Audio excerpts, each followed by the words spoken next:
So we were talking about doing nasal flushes with your own urine. It's perfect. John's like, this is very advanced biohacking techniques. Yeah. John's like, that was supposed to be off mic. So you guys, we're talking to my good friends Josh Trent and John Lieurance here, and we kind of have no idea what's about to happen, but it'll be fun. We guarantee that. And the show notes for this one, before I forget, will be lukestorey.com/Josh and John. Sweet. And John's been on the show 47 times, which we'll put in the show notes: 367, 380, 397, 422, and 470. Dude. Josh has been on only once, which is sad. It should be more. Here we go. Episode 223, and then you guys were both on episode 408 together. So I guess you have been on twice at least, to be fair.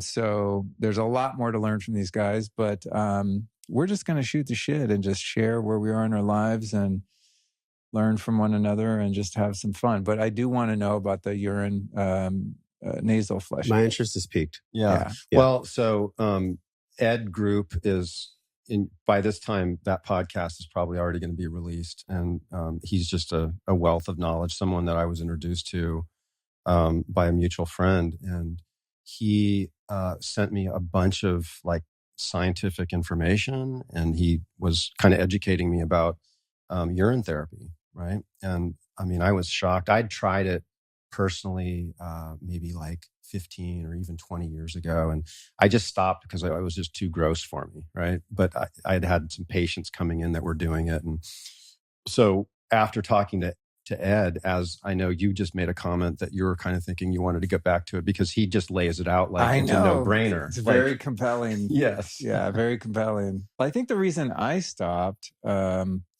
was because I didn't have anything wrong at the time, so I couldn't tell if like symptoms were getting better or anything because I was relatively healthy. And also, I was always afraid of like reabsorbing toxins, which I learned today was fake news. I was under the understanding that your feces and your urine is like where all of the toxins that your body dumps out go. Turns out that's not true of urine.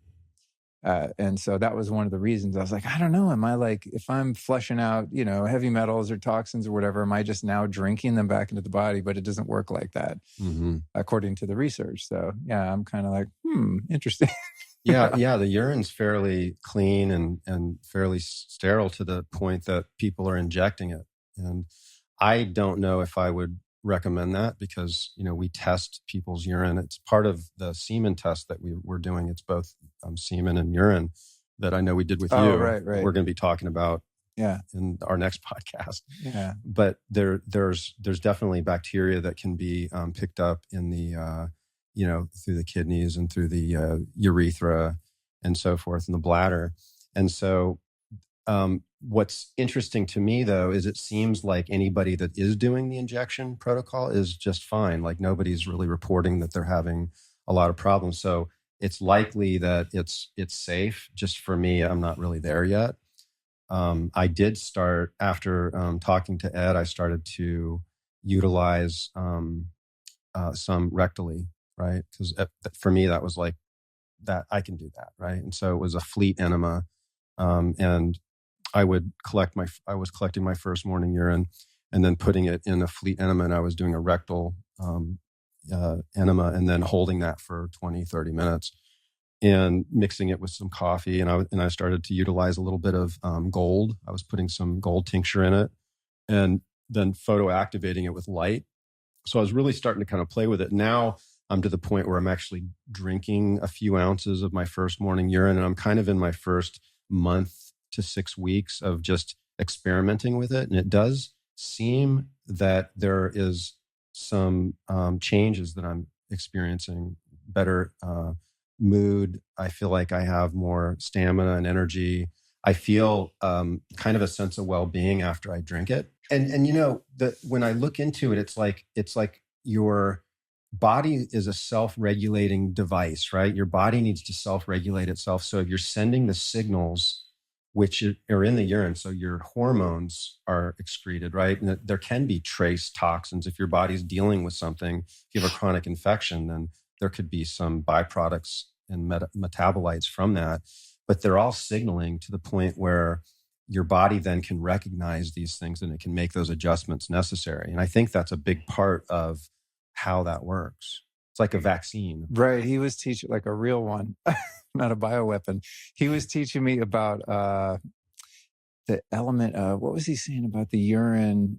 Oh, it was about antidotes, like how antidotes are made. And he was talking about some of the research or just ancient practice in India when somebody gets bit by a snake. Mm-hmm. It's one of the ways that they discovered urine autotherapy. Mm-hmm. So well, I was going to say in theory, but in fact, if you get stung by a scorpion or a bee sting, he was given the example of jellyfish. People know, like, if you get stung by a jellyfish, you pee on it or pour pee on it. Yep.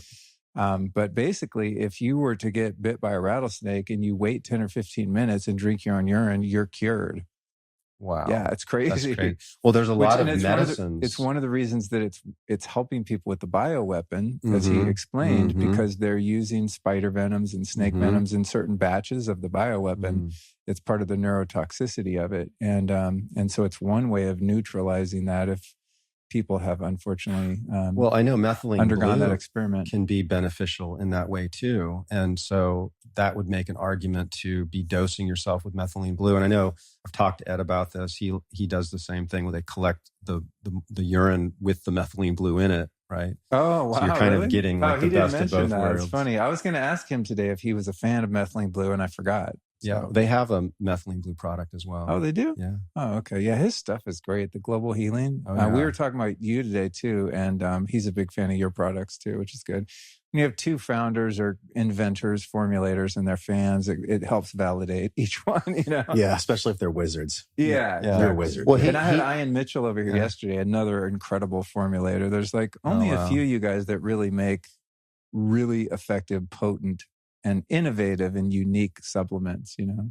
Oh, thank you. So yeah, it's cool. I feel so lucky to be able to talk to cats like you and just learn all about it. And it's like fun. Because I was the geek in the health food store that would like go through every aisle, look for every new product, read every ingredient, go study what it was, where it came from, all the things. And it's like, now I get to actually talk to the people making it. It's so fun. Yeah. It's amazing. He's such an alchemist, you know? It's like, it's not just about the formulas. And I feel like I'm a bit of that myself, but there's energetics, you know, that go into these products, and, you know, the use of gold, you know, he uses gold, and we use like in the Blue Eyes eye drop, we have that biophotonic gold. Did he share that with you? Yeah. Oh, you're using that same stuff? Yeah, that sounds wild.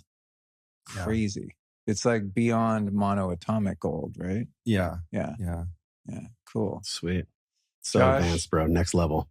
Josh, you just had another kid. How's fatherhood going? Yo, it's kind of like, you know, rock hounders where they search for diamonds. It's like a cave that has extra diamonds that just got discovered. So it's all this love that I didn't even know was possible. Like, I do everything for my family. I love them. It's this inner drive that I could never access before. And it's so powerful because, God, it's like, I knew what love was, but unconditional love, like holding my daughter or holding my son, it's a totally different level of love than like if I make love with Carrie Michelle or if I hold her. It's a palpable experience that I think you just have to be a parent to understand. It's like, you don't know till you know. And it's so special in so many ways, man. And honestly, since I've had children, it's been like the most challenging and also the most amazing amounts of love. It's kind of like the roots touch hell, but then the branches touch heaven. It's so incredible in every way, dude. I think being a parent is one of the greatest gifts of my life, if not the greatest gift of my life, because I allow myself to learn through my son and patience. There's no greater gift than when I'm triggered, when I'm underslept, when I'm like, the last thing I want to do is get up at 2 a.m. when he's screaming and I just hold him anyways. It's like the most intense personal development program that could ever be created. But also it's so much more love. Like, it's just a way to experience life and learn about myself in such a beautiful way, man. It's so, so cool. I'm honestly doing my best to articulate it, but when you hold a child that comes from you, there's something that words can't even really describe the specialness of it, and just the joy and the service, the amount of service it calls forth from me. It's incredible in every way. You know, when I find myself in situations like that where life is just amazing, I kind of tap into this there's a projection of like this circumstance is making me or gifting me this feeling. Yeah. Where that a subtle shift is like, I'm loving myself in this situation. Yes. Right? Yes. So like you're actually discovering yourself in all these different levels, right?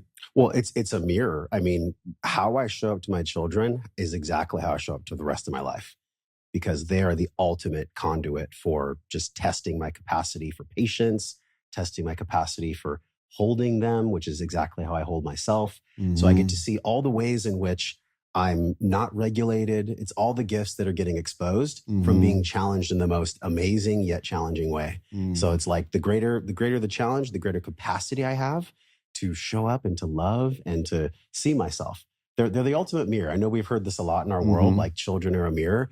They're a mirror in a way that there's nowhere to hide. None of me can hide. None of Josh can hide when I'm triggered and tired and I still get to show up for feeding him or holding my daughter. It's like, it's wild, dude. It's a roller coaster. So being a dad is basically like living on ayahuasca. Essentially. Yeah. It's like one big long When you ceremony. talk about like there's no hiding, that's the one experience in which there's no hiding. Yeah. No hiding. Like every nook and cranny of my entire life experience and everything about my character is going to be seen.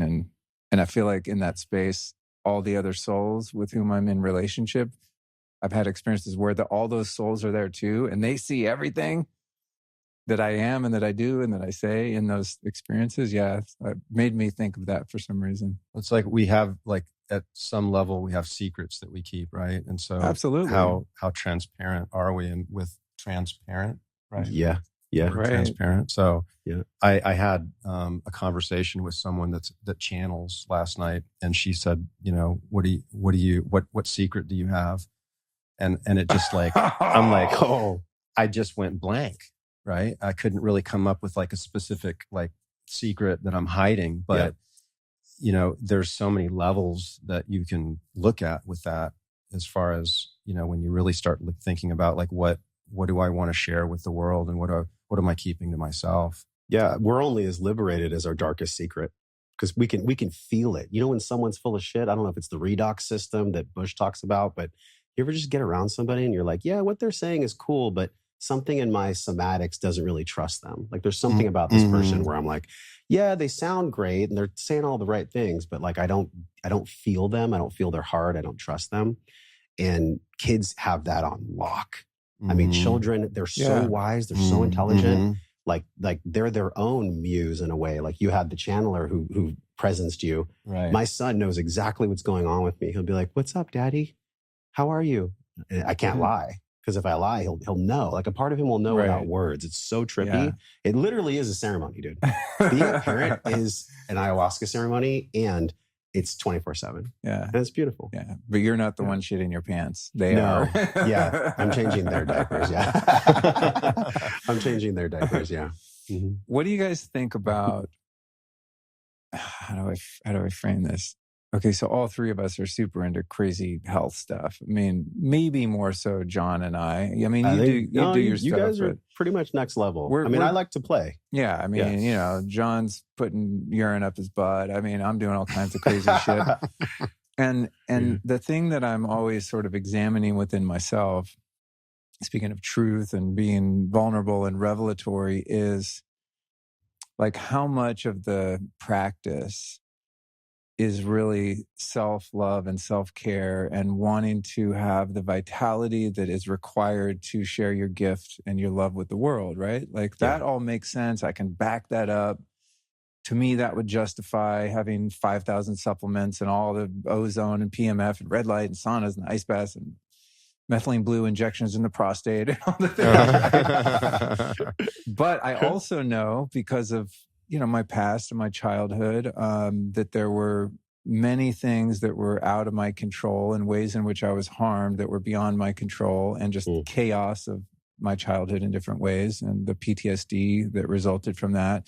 So there's a big part of the shadow side of that, just being healthy and being into wellness, that is about control and contraction. And like, if I'm a little bit tired, I don't want that. So I stimulate. And then if I'm a little too stimulated, I'm always trying to control, which is what I did when I was an addict, right? I would take heroin because it would just totally knock me out and make me unconscious and dreamy and nothing bothered me. And then I would be too kind of lethargic. So then I would do coke or something to come up. And then I was like doing that. And I find myself doing that with supplements and stuff now. You know, it's not lost on me that I have like addictive and obsessive, compulsive tendencies toward things that are really good for you, that are easy to justify. Yeah. Because I'm just loving myself and take care of my body, and the body is my temple and all that, right? So there's like, for me, a real, and this is, it's not the end of the world, but I like to evolve and be self-aware. And so I see like, man, a lot of the shit that I do is about control. And that to me doesn't feel healthy and expansive because it's based in fear and anxiety. And I know that that's present because I don't know that there's any amount of money you could give me right now. If Josh was like, hey, here's $10 million, throw away all your supplements, all your, health technologies. You can never use any of it for the rest of your life ever once. You just have to drink water and eat steak. I don't think I could do it or would do it, So it's like, I think the word I'm looking for, there's an attachment. So there's control and there's attachment to like, ooh, I need my update drink. Otherwise I won't be alert enough for the podcast, right? It's like, I need this, I need that. There's all of this sort of externalized outsourcing of my resources and power. Again, kind of on the shadow side. I live with a woman who doesn't need much outside of herself, right? She has all of these inner resources and shamanic practices and spiritual practices. And if she feels off, she kind of goes within and sorts it out, right? Every once in a while, she takes a supplement or takes a sauna here and there or something, but she doesn't wake up every day in the same experience that I do, which is like, I need 50 things to be me, right? So just something that I'm always kind of playing with, and like, I don't have kids yet, so I haven't been able to surrender into the process of like, I can't have a 4-hour morning ritual, right? It doesn't work. I mean, all the dads I know are like, enjoy it while you can, because I know when you have a kid, that's all out the window. Like, dude, I remember Paul Saladino, he was posting, he had like hundreds of thousands of views on this post. He's like, here's my 4-hour morning routine. And there was a parent that was like, you don't have kids, huh? And he tried to like articulate some kind of like theory about how you can do it with kids. And I'm just like, it's just simply not possible, So I think maybe with like 2 or 3 live-in nannies, maybe, but I think you bring up a really good point, man, because on the beach in Sarasota, we did some breath work, and that's free. Like that's something we source inside of ourselves, but it creates this beautiful result outside of ourselves. And then if you stack that with like some sprays and some different things, I think breath work is the foundation for everything. Yes, I'm partial to it because I have a program and I have students. But I think that breath is just the starting place for everything. You can stack on top of that, but like breathing's free. You can do it wherever you are, as long as you know the fundamentals and the basics. And I think that is like really the best thing that doesn't always require us to have an update or supplements and whatnot. I think breath work is literally, I think it can change the world, essentially. What about even attachments to something like breath work, even though it's not something that's exogenous, right? That you're like, you need something from outside of yourself, but still there could be an attachment even to feeling like, oh, I can't be my best self unless I do my breath work today. It's a self-soothing strategy, right? And so like, what is driving the need to self-soothe, right? And it's, I would offer that it's trust. It's like a deep level of trust. Like there's a trust with every breath, right? So like, what's activating you to take the inhale is there going to be more oxygen?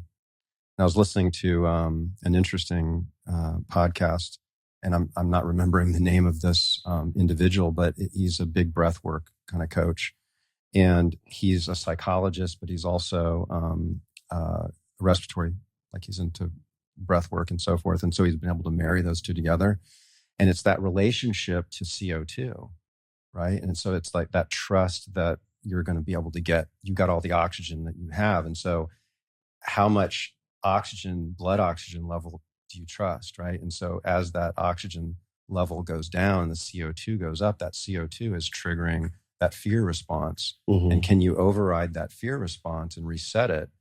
And so when you're talking about a state change with any substance, whether it's breath work or if it's an update, or Zen spray or something like that, it's like you're not fully trusting like you in the moment, right? To some degree. Well, dude, Yeah. I'm wired for something I'm aware of is hypervigilance. Like I came from an environment where my mom was bipolar, my dad was gone, and I kind of had to fight all the time with my words. I mean, it made me a great podcaster, but there are certain things where I get really nervous before a big show or if I'm going to speak on a stage. And so I actually think it's really healthy to just be honest with myself and go, okay, if I'm wired for hypervigilance, then what are the best healthy tools that I don't get addicted to that'll actually allow me to be more centered, like turning down the volume in my default mode network so I can actually get some blood flow to the PFC and like not be a spaz case. And honestly, like, you know, just making, when I get in these moments where I get nervous, I just tell myself like, it's not about you, dude. It's actually an egoic thing for me to be super, super nervous. And so there's really great emotional intelligence in that, because if I can do a show or put out some content that isn't about serving my ego, then breathwork is really the best powerful way for me to do that, to get out of my head and get in my body. And so that's a pretty cool one that doesn't involve me drinking What's a so drink. cool about breathwork is there's the discipline to actually do it, right? Yes. And so like yes. you're actually bringing your baseline dopamine levels up, just like with ice plunging, because it's something that initially, you know, sometimes I'm like, oh, I really want to do breathwork, but sometimes it's like, I know I'm going to feel a lot better afterwards. I never want to do it. Right. And I go through long stretches where I don't, but do you guys ever use the Othership app? I've heard of it. Yeah. Robbie. Epic. Yeah. He was on the show. Yeah. Put that in the show notes, Jared, if you don't mind. Othership. Incredible, dude. They have all these different sets in the app with beautiful music. It's very well curated. But a lot of them are long. They have a few that are 5-10 minutes or whatever, but you know, you don't really get the impact from those. So I like the longer ones. There's even like a little folder or subsection called Psychedelic, and it's like all this holotropics and trippy stuff. I lay down the other day under the Lucia light, which is a great place to do breath work. Speaking of shit outside of yourself, it's very outside of yourself. Yeah. Even though the visions and stuff you get are made by your brain, which is wild. But anyway, I lay down, I put on Othership, I pick a track, I get like 2 minutes into it, and I'm like, nah, too hard. I'm just like, it's too much work. Okay. I noticed with breath work, though, I mean, it's called breath work, not breath play, right? Sure. I noticed there's a certain threshold. It's kind of like running. Like if you get on, you know, an exercise bike or something, right?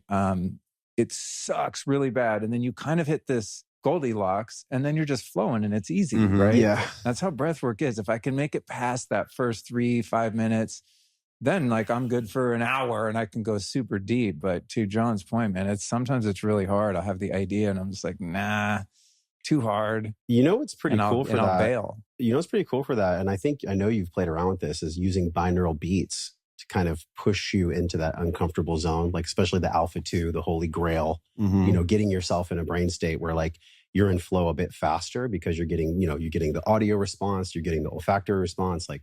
So kind of synergy stacking the binaural beats with breathwork is pretty sweet. I love that. There's a guy, Brian Larson, shout out to his company Metaverse, and he created a bunch of binaural beat technology for the Breathe program. So stacking those two together is kind of fun. And I think it can get people over that hump of like, yeah, I'm doing this for 2 minutes and it kind of sucks and it's hard. I kind of want to stop. But when you have the sound playing, it's like it guides you. It's almost like that's a good idea. Well, the shift wave chair and also the in harmony cushions, you know, with the vibroacoustic therapy. Yes. That's really, really epic. John's got all the tools in his clinic, man. Yeah. The Newcom tracks are really good. Do you use Newcom? I've tried it a few times. Yeah. Oh man, dude, that's like I do it every day. I like the visor though. The neurovisor. Oh yeah, that's fun. That's another one. Fun. Yeah. Try the neurovisor on the shift wave chair or the in harmony. Then you're getting vibrated, you're getting the light, and you're getting with the a little sound. ketamine. Yeah. Give me a call. John takes it to the next level. So what? Yeah. So I'll pass this to John because Josh, I do think you don't seem to have like the extremist kind of, and I don't mean like right-wing extremist, meaning you just don't like communism. But I mean, like John and I share kind of, I don't know, you used to be an addict or kind of drug problems, right? I've got a bit of an addictive personality. Yeah, you and I have like an extreme personality. Everything is next level, go on 11, right? I mean, do you ever observe that in yourself of like your level of attachment or control versus just your level of self-love and curiosity? Yeah. Well, you know, to your point with this whole idea of using supplements and all these biohacking, you know, strategies to kind of change your state. So you and I are very sensitive. That's another thing that we share. Like there's like two types of people. I call them canaries or bull mooses, right? And most people, majority of people are bull mooses, right? The sensitivity that comes with a canary, because they would take canaries down in the coal mines, right? And they would hit like a gas line or something, and then the canary would die. Yes, and everybody get the yes. heck out of the coal mine, right? So Yeah. they're really sensitive. And so what happens with sensitive people is that we experience things much more dramatically, and oftentimes we're not quite comfortable, right? Where bull mooses are just kind of like, oh, well, I'm fine. It's no big deal, right? But canaries live a lot longer than bull mooses because they're adjusting to their environment. But it does lend itself a little bit to, to your point, to being able to really feel, I think, more into some of those highs. Like you can really feel the richness of it. And, you kind of want to go back to that and you want to feel more of that. And so a lot of these strategies give me a sense of bliss, when I do my breath work and I sun gazing at the beach, or you're doing saunas and hyperbaric, I'm doing all my routines. Like I feel amazing. Mm-hmm. Right. And then at the other side of it, like when, like I just had a day of traveling, I just got here. And so although I feel good now because I've done all these different drinks and stuff since I've been here, but when we get worn out, we get a little grumpy, and I'd say like we would be more apt to want to reach for an update or do a Zen or do something that we'd want to like kind of get back to that feeling of bliss. Yeah, totally. You're so right with the high sensitivity. Mm-hmm. It's kind of a double-edged sword, right? Because it enables you to, operate in a world that's really tapped in to the spectrum of experience, and also to be able to really feel people. Mm-hmm. So there's a gift in it, having high empathy and just having situational awareness, emotional intelligence, all that. But the downside is you get on an airplane for a couple hours and you're trashed. Like, right. There's things that I am really fatigued by or bothered by that you're, like you said, the bull moose person is just like, what are you talking about? I feel great. And I'm just like, how, dude? I need to do all these things to feel my best self. Yeah. But there's also like this, you set new thresholds for how good and vital you can feel too. And then that becomes your baseline. And so if you're a highly sensitive person and you get knocked back down a couple notches by something in your environment or whatever, then you know what it feels like to feel really vital and well rested and emotionally stable and neurochemistry's on point, sleep's good. Like if you know that life, it's difficult to settle for anything less. Yeah. So if you dip down, you're like, all right, I got to do the 50 things to bring me back to my peak state. It's just interesting. I don't know that there's a right or wrong with any of it, but I do know that a life unexamined is an unconscious life. And so I like to just question myself and ask myself hard questions about the way I am. And then also there's a lot of self-acceptance in that. For me, it's like, I was in a ceremony a couple of years ago with a guy that I didn't know, amongst other people. And the medicine hit a heart opener, pretty strong for me, real strong for him. And he's like over on the floor, just stretching, tripping out. And then he looks over at me, he goes, Luke, come here. I need to talk to you. Do you have space for that? And I was like, yeah. And he goes, I need to tell you something. I'm waiting. What's he going to say? He looked me in the eyes and he goes, Luke, you're always going to need something. And that was it. And all night I thought about, what the fuck was that all about? And I never figured it out. And a couple months later, I texted him and I said, hey, you might not remember this, but it stuck with me. I can't stop thinking about it. And I told him what he said. And he's like, I have no idea. I said that. Well, there's what you need and what you think you need, right? Yeah. You're always going to feel like you need something versus what do you really need? That statement, though, has been something I've been unpacking for a couple years, because I realized, wow, it's like I always have my little nicotine pouches. It's like I always need something to feel complete and whole. And so that is something I've been critical of myself for. And in unpacking that, it led me all the way back to not being breastfed, Mm. And I'm doing research on that and how that affects you psychologically, because I'm working, that's a part that I'm writing in my book. And I'm like, holy shit, like because of things that I experienced in infancy and as a kid, I am super sensitive and I am just the kind of person who needs shit. And so I've had to kind of just accept that about myself, you know? And it also, because Allison's not that way, she's like questioned that in me at times. Like, Luke, can you just like live and just be you? Like, why do you need to do all this, you know? Yeah. And that makes, you know, at times has made me feel like, God, maybe she's right. Like there's something wrong. I shouldn't be the way I am. And through kind of just self-inquiry and just looking at all of this, I've come to understand it's like, wow, maybe he was right. Maybe I will always need something. And is there anything wrong with that?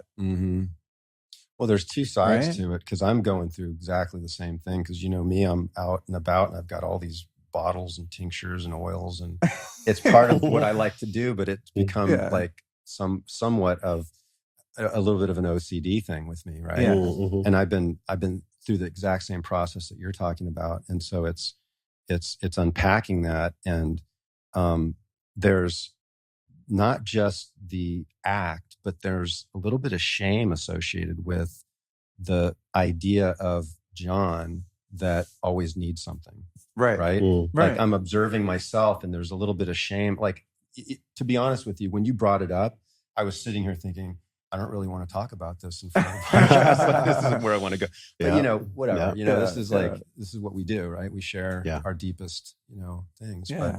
But yeah, so that's the beauty in long form. That's the shadow work. It is. And that's the beauty in long form media and independent media is we can sit here and have a 2 or 3 hour conversation, and not everyone's going to want to listen to it at all. And some not all the way through. But if you keep going and you keep revealing your truth in a public way, I mean, of course we all have boundaries. There's a few things I wouldn't talk about, but not very many. Because then what happens is we give each other permission in this moment, right? To just like, let's just keep it real, man. And then we forget the mics are on and who's going to hear it and how we might be judged or rejected or condemned or trolled or whatever.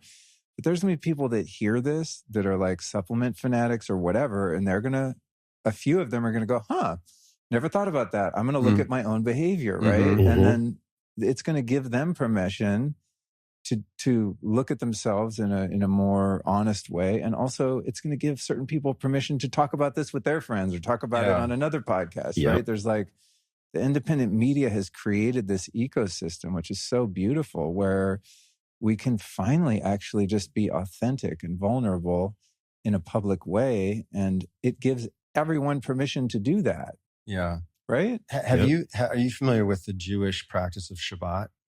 I mean, I'm aware that my Jewish friends in LA would be like, I can't do it. It's Shabbat night or whatever. Well, they don't know what they're doing. They don't do any TV or computer or work, right? It's like a day of prayer and reflection. Right. And so I've been doing a day of Shabbat. That's kind of my step forward to kind of start to deal with this for my own personal, you know, growth. It's a day where I'm not going to take all my supplements and tinctures, and I'm going to take a break from all the biohacking stuff. Oh, cool. I mean, I literally don't think I could do it. I'm just sitting here listening to you guys, just feeling the call to tell you this, and everybody here who's dealing with like maybe addictive personality types. The Vision Quest experience. It's funny. The last time we did that quadcast with Cal, remember I had all those insights, and you know, I missed it this year, and I'm like craving being in nature, because you literally just get your breath, a tarp, a sleeping bag, and water. That's all you get for 4 days. And there is no greater, I know ayahuasca and plant medicine's super powerful, super healing. Like, look, how many insights have we all had from like some type of medicine going, this is what you need to look at. But there's something so insanely powerful and so pure about just being with yourself for 4 days with no food in the middle of nature.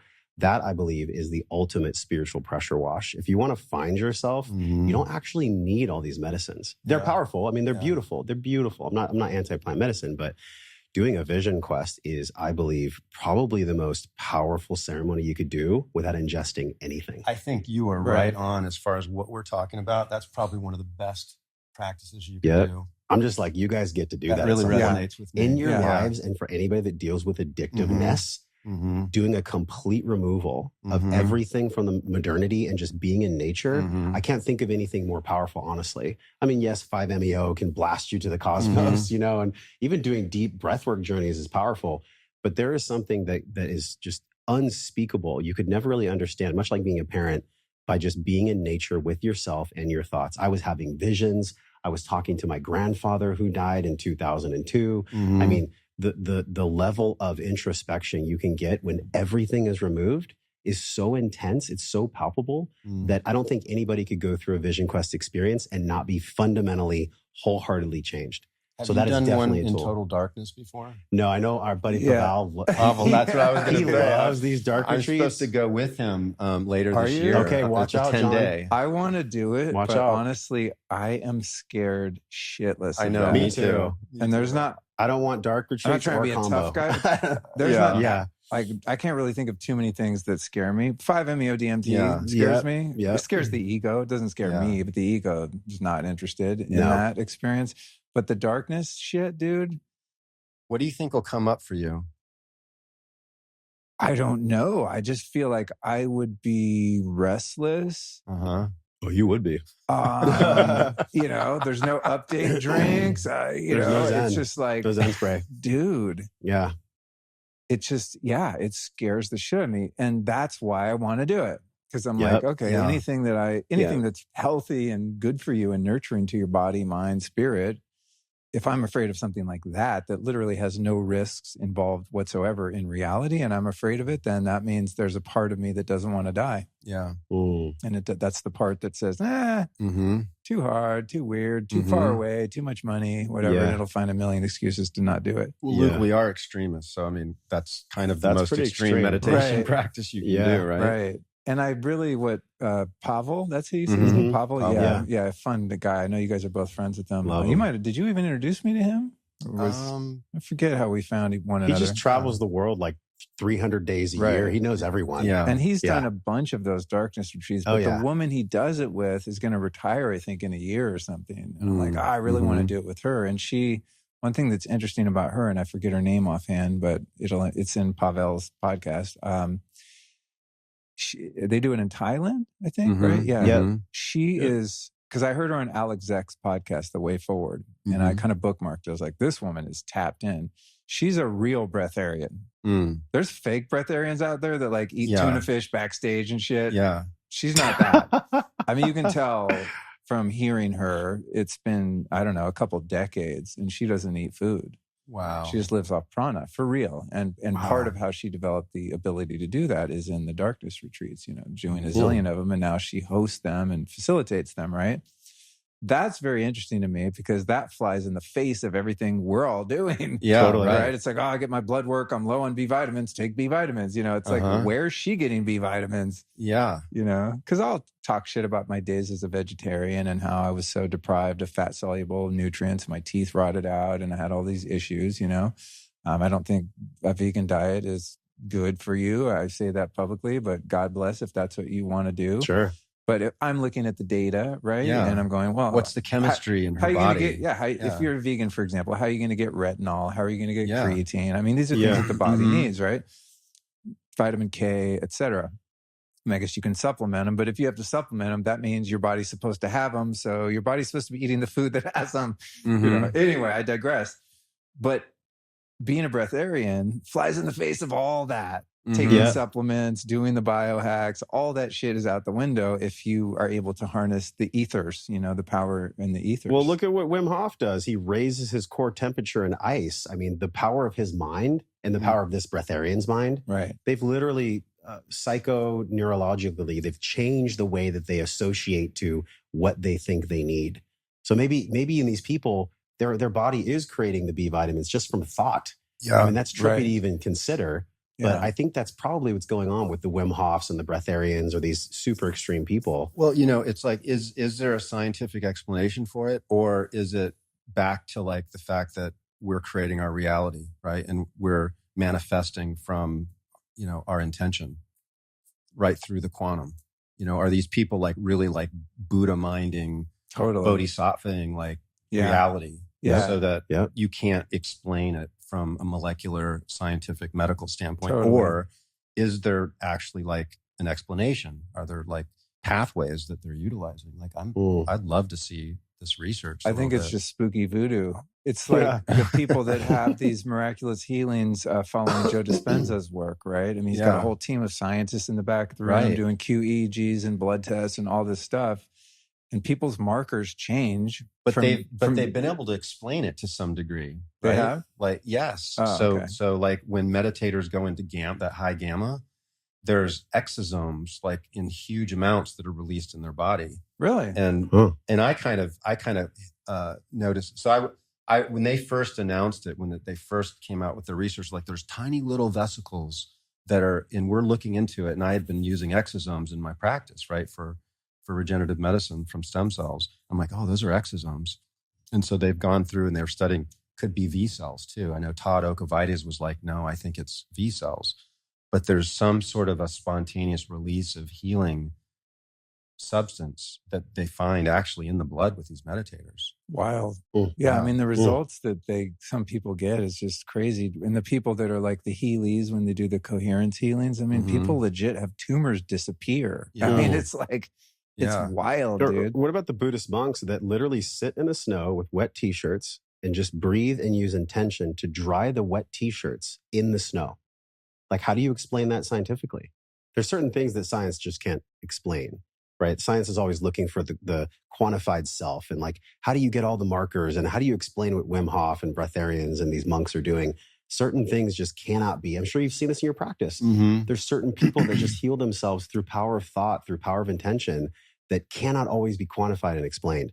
And I think that's the mystery of God. That's really just God working through. Yeah, and it's the human mind that wants to quantify God, and it can't, and it hates that. What's the meaning of it all? Yeah. Where are you guys in your process of surrender? How are you working with that principle as a practice? Well, we're buying a house. Shout out. We're going to get it on my birthday. That's a surrender process. Doing it while running a business and being a father and being a partner. There's certain things that I just feel the greater the struggle, the greater the victory. So am I completely surrendered to life? Fuck no. I'm definitely not. But I think that in my maturation process, I've just called in different challenges that almost touch and force me to look at the parts of myself that, you know, to quote Peter Crone, that aren't free, right? So there's certain parts of myself that are longing, that are just desiring this freedom. And I would say the number one thing for me that I'm still working on, man, at 43, 44 now, is just this acceptance of dying, you know, the acceptance of death and like being okay with death. And there's just such a paradox, because on one side of it, I was walking on our new land and I was looking at my son playing with Carrie Michelle. And I was like, wow, there'll be one day where like, I don't get to hold him anymore. And it's so sad. You know, we won't be able to podcast anymore. You won't be able to heal people anymore. Like, and there's a sadness in that, but there's like a beautiful gift in the sadness. And so I'm really training myself currently to just feel the fucking sadness of it all. Yeah. Because if I allow myself to feel it, then like within moments, dude, I'm a fucking dealer of feelings. Within moments, I can just be like, wow, I'm actually, the sadness propels me to just be grateful for this, to just be grateful to be here with you guys, or to be grateful to just have what I have. And so do I have it on lock? Nope. I don't have it on lock yet, but it's definitely something that I'm really, especially as I'm getting older, like just understanding that we will die, you know, and death is a very powerful teacher. So that's my current level of surrender. One of my mantras around death is paraphrased from, I think, a Greek philosopher. It goes something like, if you die before you die, you don't die when you die. Yeah. Right. Yeah. Is building that relationship with your eternal self as you're here enshrined in this incarnation, in this body, right? It's like allowing self to die. And that's what I hear in that. And I've had that experience so many times with Allison, where we'll just be in a beautiful moment of presence and connection. Yeah. And I just feel such a depth of love for her. And I'll look at her and it's like, my heart's breaking because I know it's so temporary in this form, right? And I think that's what I take from that. Die before you die is like, die to form, die to form, die to form, die to form over and over and over again. Any opportunity you get, right? It's just like What do you- savoring, wow, this chair's dust in a landfill in a few years. Yeah. Our bodies are being eaten by microbes. Yeah. The way I did my will, I'm going to be buried in the backyard. I want to be turned into a tree, man. I want to be planted as a tree. That'd be really cool. I really want to be offered back to the earth. Yes. So I think about things like that. I find the more I face my mortality, the less afraid of it I am. And to your point of the gratitude, Amen. It's like, man, to have those moments where your heart is preemptively cracking open, it increases your capacity for love, right? It's like when I look at her and I'm like, oh, this hurts, to just know that, this is slipping through my fingers right now, Yeah. Then it's like, oh, wow, then it's even more beautiful than it was. Oh my God. Because this version of this consciousness in this form right now in this moment is gone already. The moment you even see it and identify it and feel it, it's already gone. That brings Really up for me cool. before you share is our entire societal construct is built upon pulling people away from presencing their own death. It really is, because look at the traditional male activity. The man cave on the weekend, fucking watching football for 24 hours, just alcohol, porn, drugs, sex, shopping, overworking. All these things are just societal tools that harvest our own presence from ourselves. And it's so sad. And I'm like, I look at the way I used to be with compassion, where I had a long stint with marijuana and pornography use and unconscious sex. And in a way, it's like I had to experience that. I had to experience the fucking crunchy shit to know that that doesn't fill the bottomless hole in my soul. The Gabor Mate hungry ghost analogy. Yeah. There's a hungry ghost in all of us. And I think the more we can defend ourselves, build a scaffolding of support with friends, with this podcast, with our friendship, with our consciousness, to be able to fend away these clutches of modernity. They're just trying to siphon our attention. Look at the phone, look at social, look at everything that's going on in our world. Like it's challenging to be present on purpose, because that is how society is designed, to literally monetize and weaponize attention as a way that pulls us away from us. And so I think that's why it's so important we actually do the biohacking. And you know what? Who cares if you're addicted to biohacking? Like, at least it's bringing you closer to you. At least it's bringing you closer to yourself.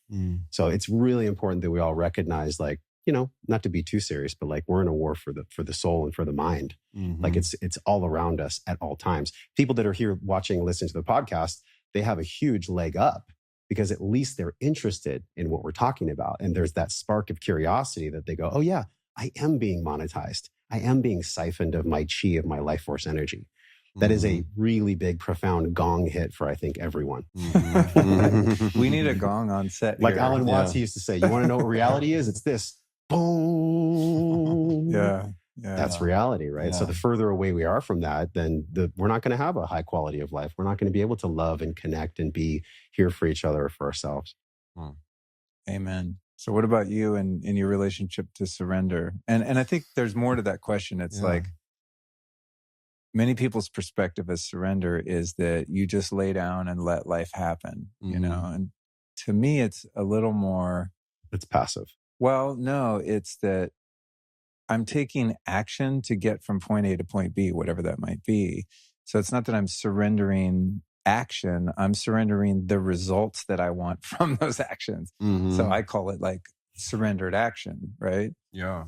Because you could just go live in a cave and meditate the rest of your life and probably be great. But if some of us feel drawn to contribute to the world, like I know all three of us do, to really leave a mark on humanity and do some good, then it requires proactivity. Yeah. So how do we detach from, the expectations of that activity? And to me, that's kind of where the surrender, it's all in the outcomes. Sorry, I meant to ask you the question and I gave my opinion, but that's the relationship, how it's evolved for me over, 29 years of just first even hearing that word and it being the key to my sobriety, which is what was really necessary, was for me to surrender my vain, completely futile attempts to fix my own problem on my own. It's just nothing was happening. It never did, And then it was like I turned it over to God and all of a sudden I'm sober. It's just mind-blowing. I'm still in constant awe that I'm sitting here and I'm not drunk or high. It's crazy. It's crazy. I literally can't believe it. And the reason why is one reason and one reason only: I surrendered. I was beat down enough into a state of humility and teachability at 26 years old that I just said, I'm done. I literally can't do this anymore. I'm going to die. And I can't save myself. So if I can't do it, who's going to do it? Another person, a judge, a parent, a cop, a lawyer? No one's doing this for me. Yes. So there's one choice left, and that's a God that I totally don't believe in. I didn't at the time. I was like, but I'm painted in a corner. I painted myself in a corner. There's nowhere to turn. There's no escape except asking God to help me. And it did, and that was like the seed of it. But then there was action that needed to take place, and still is, in order to keep that conduit live, keep that wire live between me and my God, so that I can expand the spectrum of things in my life that I'm willing to surrender to the depth that I did my addiction. And I think that's why I look at things like my attachments to substances and things outside of myself and all the practices. It's like, well, am I willing to surrender all of that?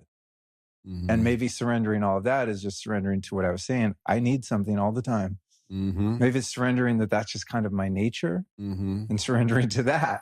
Sure. Right. And not feeling like I need to be perfect or need to be different, and then I'll be doing it right. Yeah. Maybe I'm doing it right. This is right for me. So anyway, that's my take to. I mean, it's layers of onions, right? It's like you're going through these different layers, and like accepting yourself as someone that is not completely at ease in the moment, right? That you're wanting to reach for something. And then from there, I think there's a level of relaxation that happens that then you can take to the next layer, which is maybe I don't need that, So, I've said this before, but like this, the two core wounds, the way I see it is I'm not enough, right? Or I'm not lovable, right? And so these two core wounds, then below that is annihilation, like you are no longer, right? So if it's not necessarily death, like if someone could be totally solid in the fact that, there's an afterlife, right? I think there's an interesting movie coming out about that I saw. It's like on Netflix or something. And there was a scientist that was able to totally prove that there's an afterlife. So everybody started to commit suicide. It's like they want to get there. Wow. It's like he came and showed. You miss out on the game that way, though. Yeah, I think Robert Redford's the scientist on it. I think it's out actually, but wow. But so this idea of surrendering and trusting that you are enough, right, and that you are lovable, is really, I think, at the deepest core of it. And for me, I find myself possibly like stuck in traffic, or there was a lot of delays in me getting out here. I didn't really get charged up about it. Like historically I might, because I just immediately go into like, I'm exactly where I need to be. God has circled, on the map, and I'm right where I need to be. And, even thinking, okay, well, maybe it was saving me from being in a car accident, right? Because I'm here, right? There's all the thoughts that you've had about maybe this shouldn't be this way, or this should be this way. But like, all of those things have led me to this moment right here, which is pretty awesome. And so for me, trusting even when things aren't great, it's becoming easier, I think, as I'm getting older. I don't know if it's just the more practice that I'm doing with it, but anybody that's listening to this, just in those moments where things feel like they're not going the way that you want them to go, just relax into the idea that it's probably just perfect. Because a lot of times we're in these really stressful situations, and then afterwards we discover that like, oh, that was actually perfect. I'm glad that happened, because like there was something that happened where I got charged something, but then when I went back to like correct it with the bank or something, I actually got like an extra fee or a discount, and I made more money, right? But in the moment, you're like, oh no. But then how often does that happen in your life? I think that happens a lot. Constantly. Yeah. That happened the other day with Josh. He's, as he said, he's been house shopping. And so he sent me a house, which I was really excited about because it was like 15 minutes away and had lake access. I have lake access, but not where you can swim. You have to have a boat. Sure. So I was stoked for him. He was stoked. And then, you know, I'm wearing it loosely because I know how this shit can go when you're putting offers on houses and stuff. I mean, it's crazy. You just never know. Yeah. Then he didn't get it. I was like, oh, bummer. And I sent him a text, something to the effect of, you know, you already know this, Josh, but there's going to be a time in the very near future when you're sitting in the house you're supposed to be in, and you're going to look at that one and be like, that was whack. Thank God I didn't get that house. And that's That's happened. exactly what happened. Now your new house is so much more gangster, so much more bomb. bigger lot. Yeah. Everything about it is just everything a better fit, you know? Dude, you know what I was But feeling? that's super easy for me outside of it because I have no skin in the game. Like, it's not going to affect my life if Josh lives in this one or that one, right? So it's always easier to kind of help soothe other people in that because you know it's going to be the best thing ever. God's going to orchestrate the ultimate outcome for all of creation all the time. But when it's happening to you and you have your hooks in these ideas and these outcomes, it's easier said than done. But like you said, with practice, it gets easier, man. I'm able to let go of shit pretty damn quick. When I don't get my way, I know my way probably sucked. You know? And, you know, I'm trusting that there's going to be a better way. There's a couple things in my life now that are pretty big and they're not going the way I think they should go. And I'm just like, okay, this will be interesting. Just wait and see. You know, that's a great mantra. Just like, let's wait and see before we judge this as it should be this way or it should be that way. Who knows? You know, maybe. We don't know. It's so easy to provide divine wisdom when you're not in the suck. Yeah. Like when you're on the outside of someone else's, when you're on the outside of someone else's suck, it's like you're on a perch. So you loft this like crazy wisdom at me via text. I'm just like, I didn't want to hear it at the time. But I can flash back to a lot of things in my life where maybe I wasn't close to death, but I was even feeling when you were talking about how many times you have been close to death. I remember you shared about that. Like you've been very sick. You've been very sick with Lyme to the point where you had to come face to face with your mortality.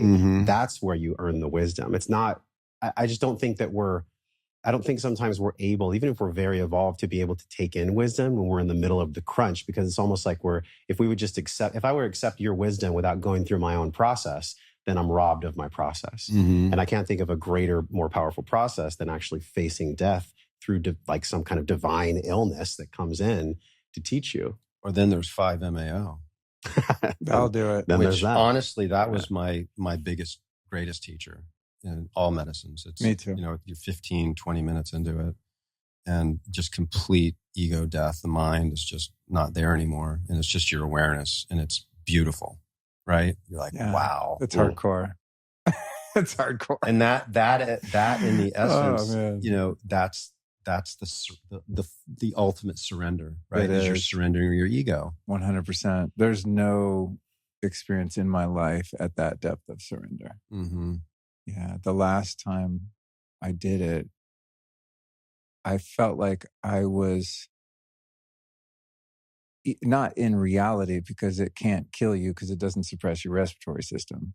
So I know that I'm not dying, but so much of my persona, the intellect, the ego, all of the body association, all of that is so suppressed during those moments that I felt like I went as close as I possibly could to just leaving my body. Even though there's enough awareness still, there's like you said the word awareness, right? All there is left is awareness in that space, but there's not a subjective you so much as the observer. It's like you're really merging with the observed. So the observer and the observed kind of cross over and you're just in the fabric of totality, right? A good explanation. Yeah. So there's a you in there kind of, but not much of you, right? And so that I think has got to be pretty close to what it's like when you leave your body. Oh yeah. Right? Because and the thing that really helped me with the fear of death in those experiences is that even though kind of the body's gone and the mind's gone and there's not really a you there, awareness is still there. And there's like a very thin thread tying the you to awareness, but it's more awareness than it is you, as a Luke Storey, as a John Lieurance, right? It's like, where the fuck are we? I don't know, but I'm still aware. There's still an awareness, right? And I remember surrendering into just the intensity of that and just going, okay, God, I'll go wherever you want to go. Like if you want, okay, we're going. And I'm just like pushing through all boundaries of what would feel safe. There's nothing to hang on to. You're just free floating in pure consciousness, right? You're as close as you can get to non-duality. And it would be complete non-duality if there wasn't still awareness, right? Because there's still awareness being aware of awareness, kind of, So there's still two, but man, not much of two. It's pretty much one thing.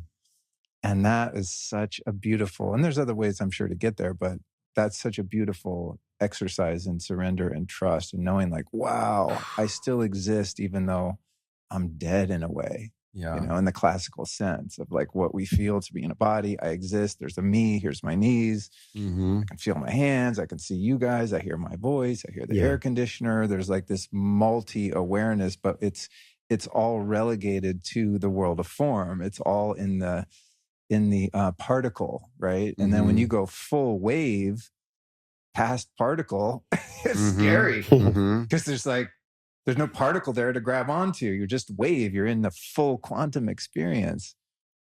But then when you come back, it's like, I don't know, for me, the beauty in it is that nothing is that serious. There's a deep understanding that like everything that's happening right now is a fucking dream.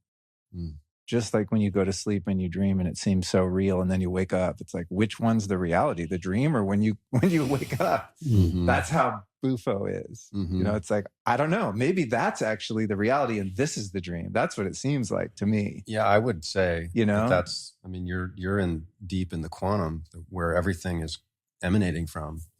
Everything's being created from this other dimension, if you will. And it's like the creation is, in a vertical, right? It's like we're in this horizontal where there's moment after moment after moment. But when you go into that space, you're entering this now vertical moment of everything. Eternal now. All at once. Yeah. And it's overwhelming. Like I'd imagine that like as human beings at where we're at right now, we're only being shown just a tiny little sliver of what that really is. Yeah.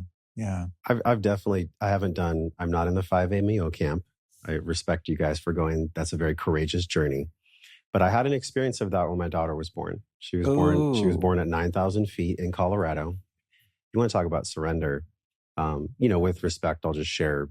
We had an unplanned hospital visit with the birth of my son, which was very traumatic. I mean, 10 days in the NICU and then Child Protective Services coming to our house. So there was a lot of clearing and fear clearing that we had to do, specifically Carrie. I mean, because having a VBAC is like not always the norm, right? Vaginal birth after cesarean. And so I had to go to the depths of my soul where I was like, you know what? I'm okay with trusting her. I'm okay with however this girl comes into the world. And I'll never forget, we were at 9,000 feet. We're outside of this wading pool. There's two like old school, just total wizard women, like these divine women guiding her through the journey. And there, I saw my daughter's head poke through. And I had an experience of watching myself because when you're a father watching a birth experience, there is an out-of-body experience for you because you're just watching. I was watching myself watch my daughter be born. And that was the first time I've had a true, almost like psychedelic drug experience outside of Vision Quest or ceremony, where I got to watch Josh watch Naya be born. And that for me, just for maybe, 30 seconds or so, I didn't exist. I was just so focused on this quantum where she comes from. You talked about the quantum. My daughter came from the origin of life itself. And I was just watching it. I was watching myself watch her be born. And I mean, like my fingers are twitching from the energy I'm even describing right now. It's so beautiful, but it's the ultimate act of surrender watching a child be born because there's nothing I can do. I'm not going to make the space any better. And actually, the more I can remove myself from the birth space, the more I can have the experience of just Josh watching Josh. So it's not necessarily like a 5-MeO, but I would assume it's close to it, y'all. Your mind it's close was to it. Totally silent. So like, completely. I've heard people suggest meditation techniques and say it's like watching, a mouse hole, right? It's like you're just watching and your mind's not going because you're just totally intent on what's happening right there. Yeah. Right. Yeah. And so there was no ego. So you had the same experience because your mind stopped. That default mode network just paused. Yes. And there was pure love in the room. She was supported. Like, it's so powerful. I can't even really put words. This is the third thing I've talked about. I can't put words to, and I'm a podcaster. But I think it was as close to a 5-MeO as possible. Watching life, witnessing myself witness life come into the room. That I think every parent who's had that experience can really connect to. I've heard that from many men that have been present at their children's birth. Yes. That it's just ineffable. There's like no words that would describe it. And I can imagine that. I had a similar, because I haven't had that experience, I don't know, but something that sounds similar to that. When I first moved here and I went hunting for the first time for a big animal. When I was a kid, I used to shoot shit and I would cry and feel guilty every time I killed something, so never really stuck with me. I was too sensitive, frankly. But I felt like this rite of passage and I wanted to do it. We did a podcast about it. The podcast, Jared, is with Monsal Denton, if you want to put that in the show notes. Again, you guys, the show notes will be lukestory.com/Josh and John. So we go out hunting. I'm the first. They're like, who wants to go first? I'm like, get this over with. I grab the rifle and we head out. And I ended up shooting a massive wild boar. I took one shot and then pretty sure it was a good shot, but the sounds that came out of the animal were rough. It was rough. I felt really bad. So I sighted up again, shot again just to make sure. And then we're like, well, it's down, so it's probably dying, but we want to go make sure. And we ran over to it, and it was still kind of in its last, grasp of life. And so I sat there really close to it and just watched it die. And it was a trip. It was like this ephemeral slowing down of time. Everything got kind of sparkly and just, it was a fucking wild feeling that I've never felt, except the only thing it could be kind of relatable to is different psychedelic experience. But it wasn't psychedelic in terms of like seeing visions or fractals, or there's no bells and whistles, but just in terms of the deep presence. And I mean, I was crying, not because I felt guilty or it was traumatic. It was just like, oh shit, we're in a moment, this animal and I, and the animal was placed there by God right when I walked up. It's like the whole thing was so clearly orchestrated, and that it was sacrificing its life for me to eat and for me to have that experience. And the thing that occurred to me in that moment was that death is a non-reality, meaning you can't kill energy, right? Which you hear that, right? Oh, nothing really dies. Yeah. But this was a tangible inner knowing of that reality. And it's not a justification because I felt guilty because I killed something, because someone who is against hunting or killing animals would be like, oh, you're just trying to fool yourself. No, I wasn't. I saw the energy of life, not visually saw, but I saw in the way that I felt it, that energy just went, and it just went into all the other energy in the environment, right? But nothing died.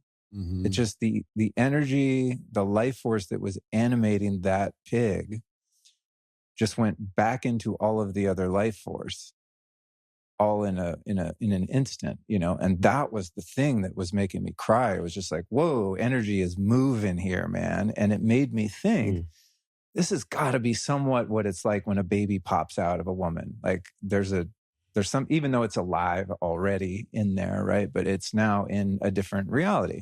It's out of the quantum, as Josh said, and I was like, wow, I can see why conscious hunters that do it with, intentionality and the minimum amount of cruelty and suffering and all that, which most of my friends that hunt that way, there's a lot of reverence and ceremony to it.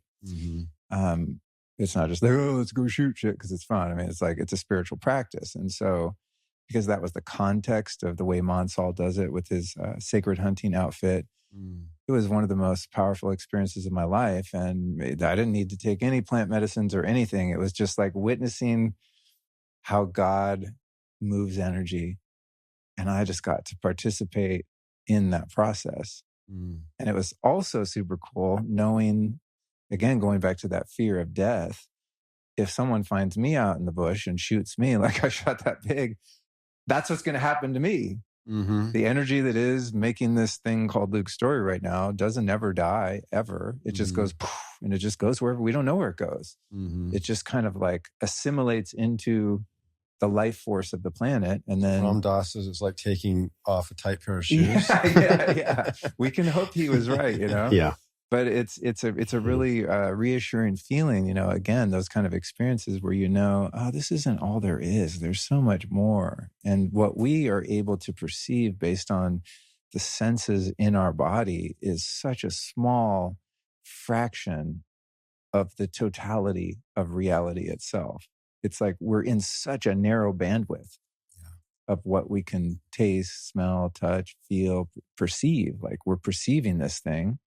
And you watch someone be born, watch something die to yourself in a medicine ceremony. It's all kind of the same thing ultimately. It's showing us that there's something beyond the veil.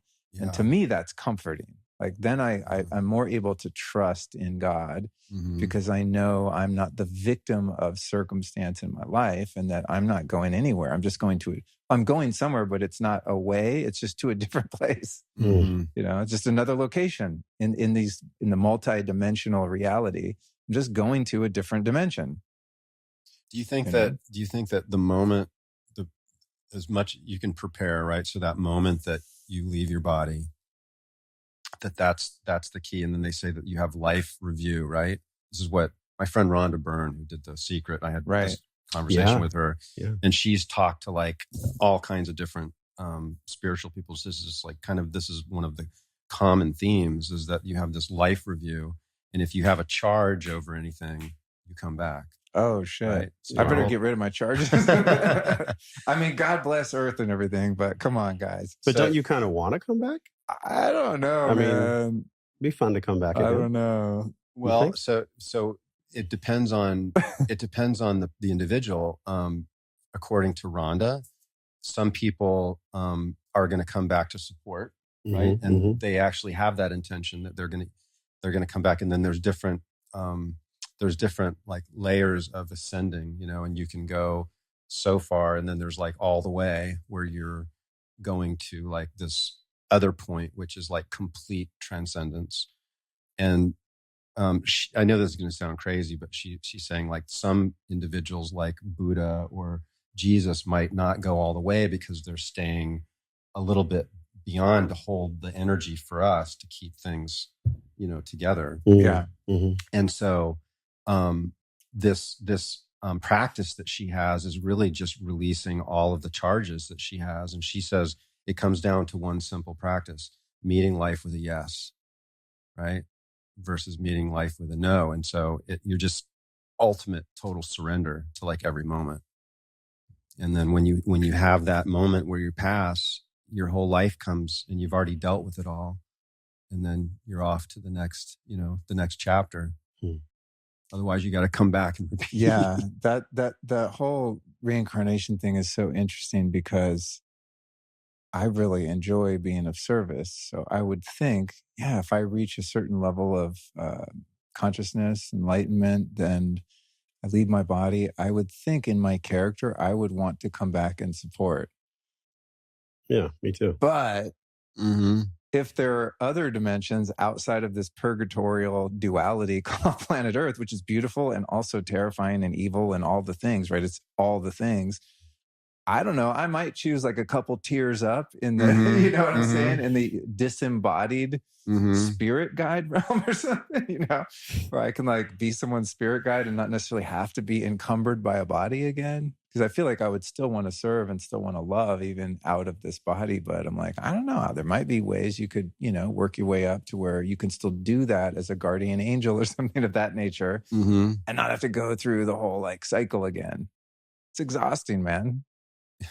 It is. Being a human is the hardest fucking thing you could ever do. And it's beautiful. It is. Yeah. It's all. I mean, I guess I would have left by now in one way or another. Yeah. If it wasn't, but man, we were talking about this. Who was I? I've had so many. Oh, it was with East Forest. He was on a couple days ago, and Krishna is his name. and we were talking about this kind of stuff. And I think that it's a huge misconception that people have is that committing to a spiritual path is love and light, and it's like just all inner peace, right? The more I commit to my spiritual path, I mean, on a scale, I do get happier and happier over time. But man, when you have dips, those dips are hard freaking core. Yeah. Because you're committed to the ultimate destination of self-realization, man. And so the tests are going to come.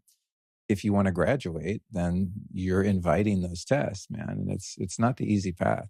I think the easy path is football, beer, porn, going unconscious is actually easier. Updates. But, yeah. Kava. But then do you ever get out of the cycle? If you just kind of, and nothing against people that just cop out, but if you're squandering lifetime after lifetime, it's like, do you ever get anywhere? It's like doing the second grade over and over again. And you just keep getting held back, and you never move up to postgraduate, PhD, or whatever, you know? Well, this is why the concept, and I feel like you and I have chatted about this before, this concept of karma and dharma plays in. Like, if we really do have soul contracts, how does that actually play into free will? Because that means that everything is either planned or we're adjusting the plan. And that's always tripped me out a bit, because I think, okay, maybe these people that do drink beer and lead, the unconscious life, there's a part of their not knowingness, there's a part of their deep unconscious that is still burdened by it. It's not conscious for them. In other words, they're having the white picket fence life, they're having the normal job where they drive in a box to go sit in a box and then come home and watch a box TV. But there's probably a part of them that they don't even know they don't know, like an unconscious incompetence where it's still burdening them.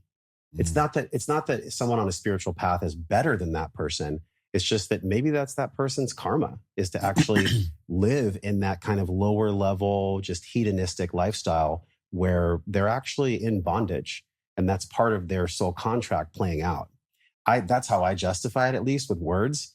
I don't know if it's fully true because I'm still grasping it, but I get this sense like they're still burdened by it. They're still unconsciously burdened by the fact that inside of them, their soul has a part of it that knows there's more and that knows there's greater things to reach and touch, but they're burdened by the fact that they aren't touching it. And they're burdened by the fact that they're not, actualizing it. I think that's real. I do too. I sense that because I felt that in myself when I was completely shackled by my own belief stories that kept me stuck. And I was consciously gathering evidence that money was bad and my parents hurt me and all this evidence that had stacked up. And it wasn't until I reached multiple breaking points where I accessed that part of myself that was burdened and I didn't even know it.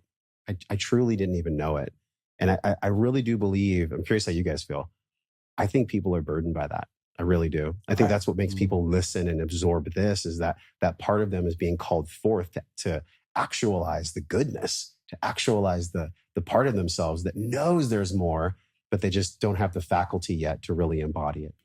Yeah. At least that's how I make sense of it. I 100% agree that the soul is kind of sitting there waiting for us to catch on to it's come on, the game. dude. Yeah. I mean, that's how it was for me. Are you coming with me? I lived in complete escapism for my entire life until I was 26, and there was something in my soul that would occasionally tap me on the shoulder and go, there's more, man. There's more.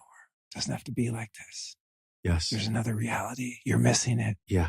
You're going to die. You're going to miss this opportunity. Dude, it's like a collective Jiminy Cricket. Like, look at Pinocchio. That movie's wise, man.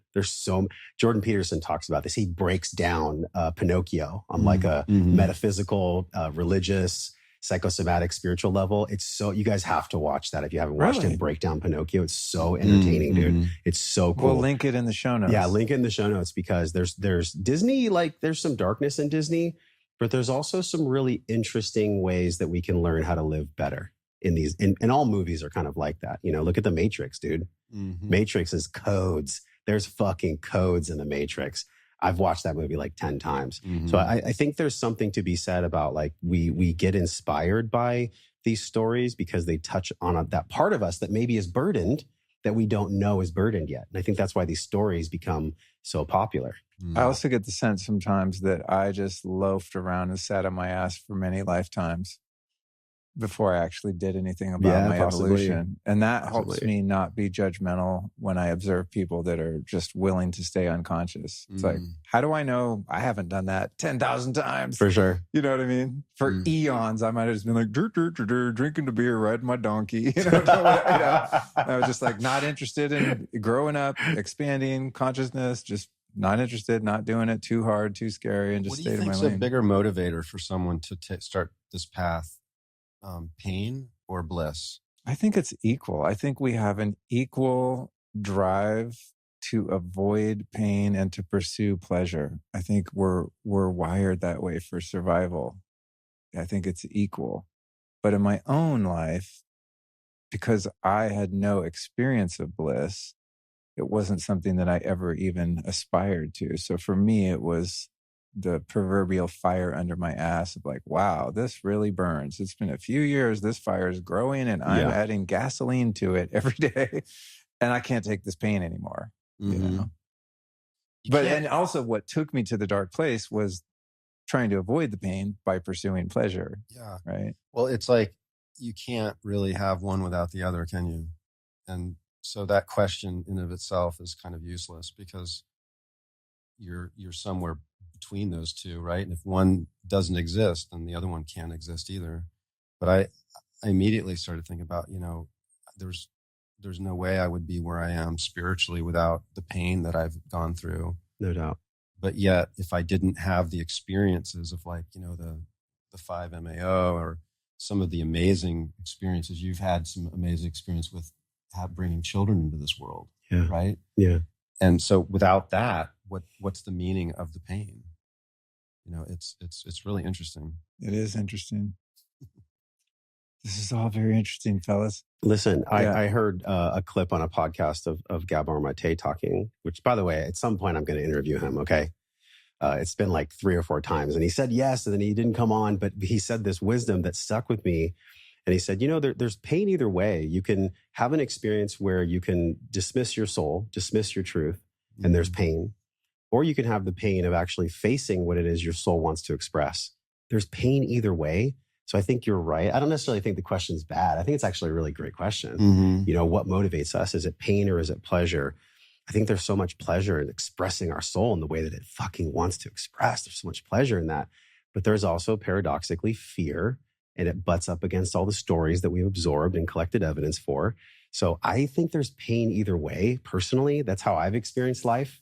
And then the pain just in general propels us forward to experience the bliss, to have these amazing experiences. Like, you and Pavel by the pool, like doing an insane breathwork ceremony. Like there's no way that you could have called that forth unless you had gone through the shitty parts. It wouldn't be as special, in other words. It wouldn't be as meaningful. It wouldn't be as special. It's like we need the theater to play out.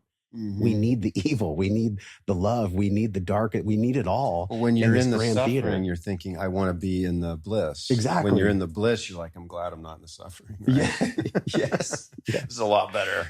Totally. What is the thing you're most excited about as a healer, John?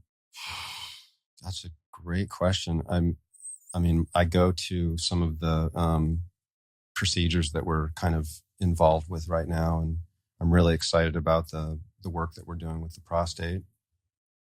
But I guess without getting into the nitty-gritty of all of it, it's just the idea of bringing some very disruptive technologies to mankind, and solving some real significant problems for people. And there's a lot of pride that comes with that, right? Because it's like, besides that, part of it does feed my ego. I'm not going to lie. But being able to help people, that gets me up in the morning. It's those patients that, they're coming in for that visit where, hey, so how you doing? It's like, oh my gosh, it's working. Like I had this lady that came in with terrible vertigo last week, and she was just a mess, and she was super negative. And I almost didn't want to be in the room with her because it was just such a palpable negativity. And she just didn't think anything was going to work. And I don't know why she was even there. Maybe her daughter forced her in or something like that. But we had to do different Epley's maneuvers on her because she had the crystals in her ears, and we did the laser on the ears. And then she was having something called POTS, which is orthostatic hypotension. And I had this PA that was shadowing me too. And I said, this is going to look crazy. Because I had the balloons on her, right? And this PA was like really tripping out because she'd never seen anything like this before. But we fixed this orthostatic hypotension where she was laying down and my table would go into increments, basically standing her up. And I was having her do these different techniques to try and get her nervous system to be okay with being at certain angles in relation to gravity. These are like really voodoo looking things. And this lady was like, obviously like super negative. And so it was to some degree, like it was difficult for me because a part of me was worried about how she was perceiving me because I was doing all these like crazy voodoo stuff. And then she came in and she's like, you know what? I went to the beach for the first time and I went over this bridge or whatever. And because she couldn't really do a lot of things in the car and so forth for the first time in like 10 years. I mean, it was like a spectacular testimonial. And I said, well, that wasn't placebo because you didn't think it was going to work. Right. We had a nice laugh. That's a pretty good case study, right? When someone has disbelief in it and they're like just going through the motions because someone, encouraged them to do it, or they're like one last grasp at, a modality or something. So that's kind of even cooler than someone that comes in and is like, I know this shit's going to work, John. Yeah. Let's do this. Right. Right. Yeah. It's like when you're fighting against somebody's, pain and negativity and then it works, that's got to be pretty cool. Yeah. Yeah. It was nice. It's, a lot of the things have already been discovered, I think. I mean, there's not a lot of new techniques or substances or, at this point, I feel in my career, I'm just blending different things together. Once in a while, something will come around like methylene blue, something totally novel and new. But I'd say like for the most part, and I think this is probably true for a lot of healers and practitioners, is that they're just learning to put certain things together to be synergistic for certain conditions, right? Like with the prostate, we're injecting methylene blue, ozone, some of their white blood cells, and a custom antibiotic, right? I mean, putting a lot of different things together. So people have done antibiotic injections. People have done like Schallenberger, he's the one that kind of taught us about ozone. To my knowledge, nobody had been injecting methylene blue into the prostate, but it made a lot of sense because I was looking at intradiscal injections and they were injecting the disc with methylene blue to kill, different infections. So, and then we were irradiating it with light, which is similar to the way that they sterilize blood at the blood banks, is they mix methylene blue and then they put light on it to kind of like sterilize it. So we found out that virtually most men after the age of 40 have some level of infection in their prostate. And it was interesting because Ben Greenfield came out because we kind of co-hosted this event in Sarasota, and it was kind of last minute. He stayed at my house, and I'm like, we're talking about what his treatment was going to be because we had a big film crew and we were filming this this movie called. Well, you were there, yeah. I was the star of the movie. Hello, yeah, no, you were there. We did treatment on you, but they recorded. Biohack yourself, right? Biohack yourself. Too. Yeah. And it's gonna be cool. They got a lot of great people in that. Yeah, they do. Yeah. I mean, it's like the heavy hitters of all alternative health and biohacking. I'm excited to see it. Yeah, me too. Yeah. Excited to see how much of my interview got cut. That's the thing. You do these interviews and they talk to you for 2 hours. Then you're like, ooh, here comes like my scene. Minutes. And it's like, just you just see your little lower third. Luke Storey, blah, blah, blah. And then you're gone, Yes. Yeah. Yes. Well, I know they were really grateful that you flew out and you recorded, because that's cool. You're one of the, I think, one of the biggest figures out there within biohacking, your podcast, and just much different than anybody else, which I love because you blend so much spirituality, as, what we're talking about here in this podcast. Conscious biohacking. Yeah. So they were really excited to have you come and speak cool. Because you've really made a mark and you've really like carved out a very beautiful niche, I think, in It's like, I wish we could get away from the word biohacking, but it's just such a perfect word, right? Mm-hmm. I call it now, but no one knows what I'm talking about until I start saying it enough, biohealing. Mm-hmm. Because I've never liked, all respect to Dave Asprey, who claims he coined that term, and he very well may have. I don't think of the body as like a mechanistic, reductionist perspective thing that you can hack like a machine. Mm-hmm. The body is, you're not your body, right? Because your consciousness can exist even when your body's not animated by life. So from the kind of Indian mystic point of view, you're not your mind, you're not your body, right? And I kind of like used to really, I don't know, maybe have a limited conception of what that meant. I think it was like, don't be too identified with your body and don't take your thoughts too seriously and that kind of thing. But really, you really are your body. You know what I mean? The body is its own living, breathing intelligence. It's pure consciousness. Your body has its own intelligence. It has its own mind outside of the brain, right? Mm-hmm. So can you hack that? I don't know. I don't think that's the appropriate, at least for me, not the appropriate term. I'm not trying to like... Well, it's a computer thing, right? Yeah, it's like somebody's on a computer and they're trying to hack into the mainframe or whatever, right? Yeah. Trying to get around something. But right? a computer isn't conscious though, Yeah. I mean, maybe with AI to some degree, some might argue that it is. But anyway, I think of it as more biohealing in the sense that you're giving your biology what it needs to heal itself because it knows how to do it. It's like when you cut your arm, right? Yeah. Your body knows how to coagulate the blood, send white blood cells, send proteins, whatever, however it does it, enzymes, I don't even know. None of us really know, right? But it's the one doing it, and you don't have to hack anything for that to happen.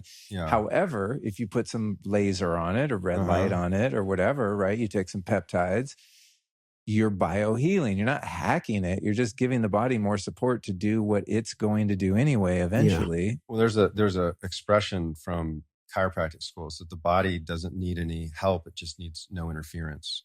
Ooh, nice. Right? And so this idea that you're hacking something is like you're forcing versus you're just like removing and allowing nature to kind of unfold.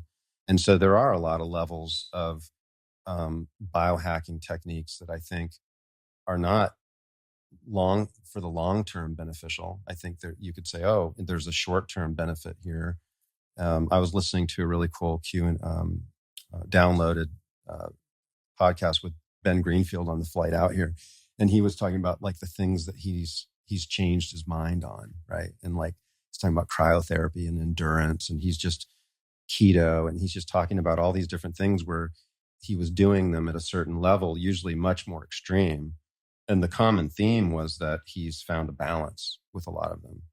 He's not doing cryo for like 3 to 5 minutes every time. He's doing little 10-minute things like, during the day.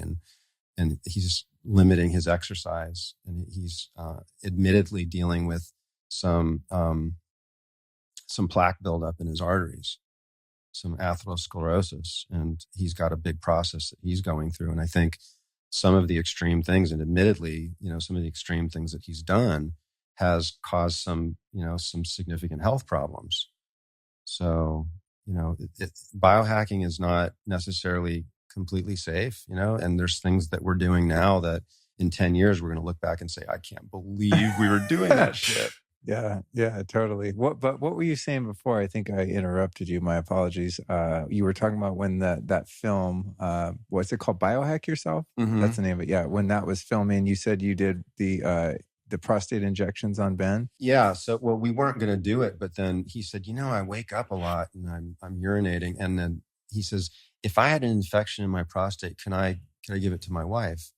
And I said, I think that's a real possibility. Since then, I'm like, absolutely believe that that's the case. But at the time I was wanting to do a little bit more research. And so he's like, okay, let's do it. And so we did this ProstaBlue. We call it ProstaBlue Zone is the name of the procedure. So we did that and they recorded it. So I don't know if this is going to actually be in the movie or not.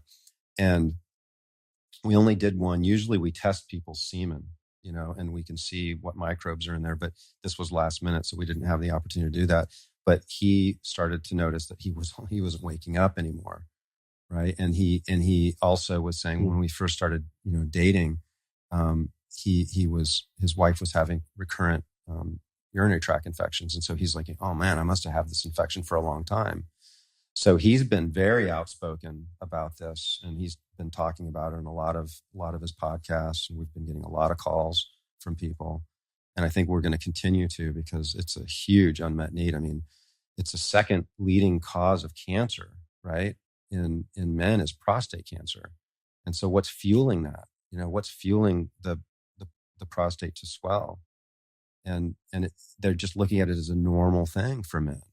It's normal for the prostate to grow at a certain rate after the age of, 40, 50, 60. And it starts to grow at a more rapid rate. And the idea is we're all going to die with prostate cancer, maybe not of prostate cancer.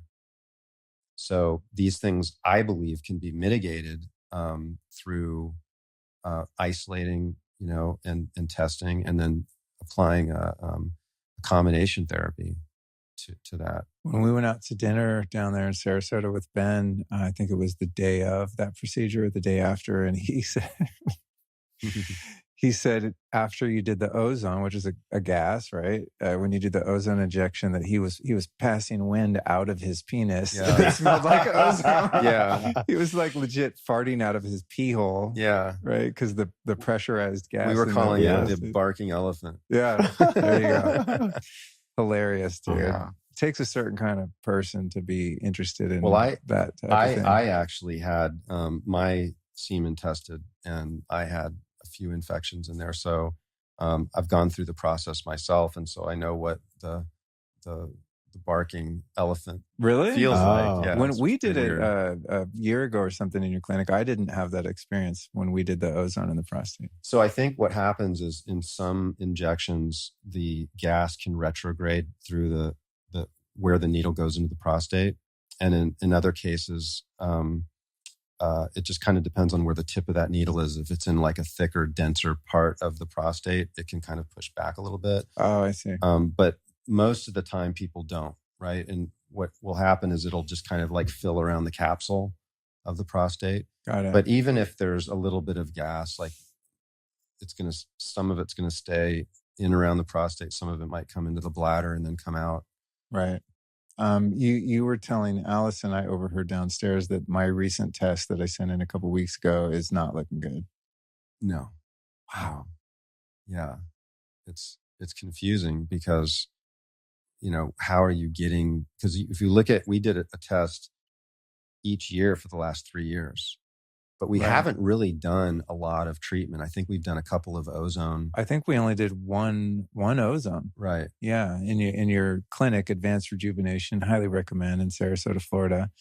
We did one underneath through the taint, and then one above the pubic bone, like through the lower abdomen. Right. But it was just ozone. Yeah. And it was just one treatment. So we like to have people fly in for a week and a half or so and do a series of 3. Oh, but okay. I don't know that just the ozone's really enough to move the needle, especially, we're seeing a lot of fungus, and a variety of different microbes in there.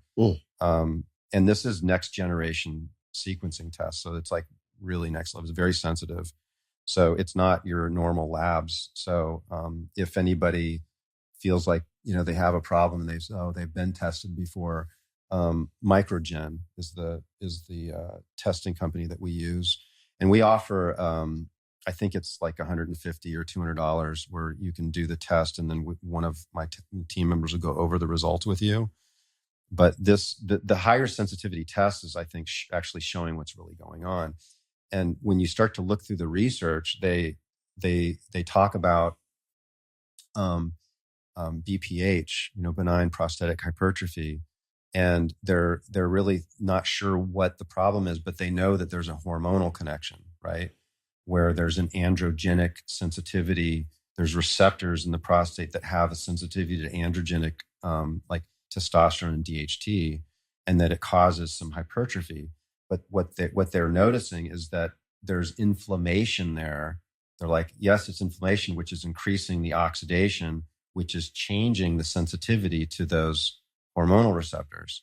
And so then the researchers we think that maybe this might make an argument that there could be some sort of undiagnosed infection happening with these cases, but nobody's been able to like really go and prove this. But I think you're going to see that change over the next amount of time. I'm really curious. Why do you think the fungus localizes there? Like, what is it about the prostate that attracts that, I guess you could say, dysregulation? Or why is there a viral load there? Would it be on the other organs as well? Well, it's kind of a separate encapsulated area that doesn't get a lot of circulation. And so it's like a breeding ground, right? So it's kind of like a stagnant area. Okay. Men, right. And so you've heard me talk about taking care of your doorways. I know Sure. we've talked about that. Ganesh. But with men, there's this other doorway, right? There's like, you're looking at endotoxins.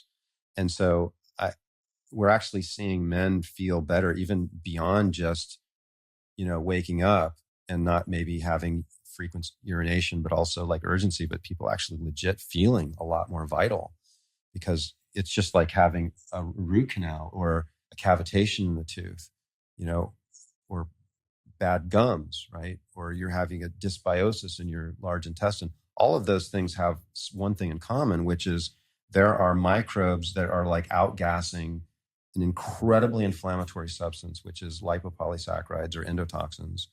And this is at the root of virtually all diseases. When you start to really look into this, like you start to look into endotoxins, it's crazy. Like the rabbit hole goes very, very deep, because what that does is it shuts down mitochondrial function.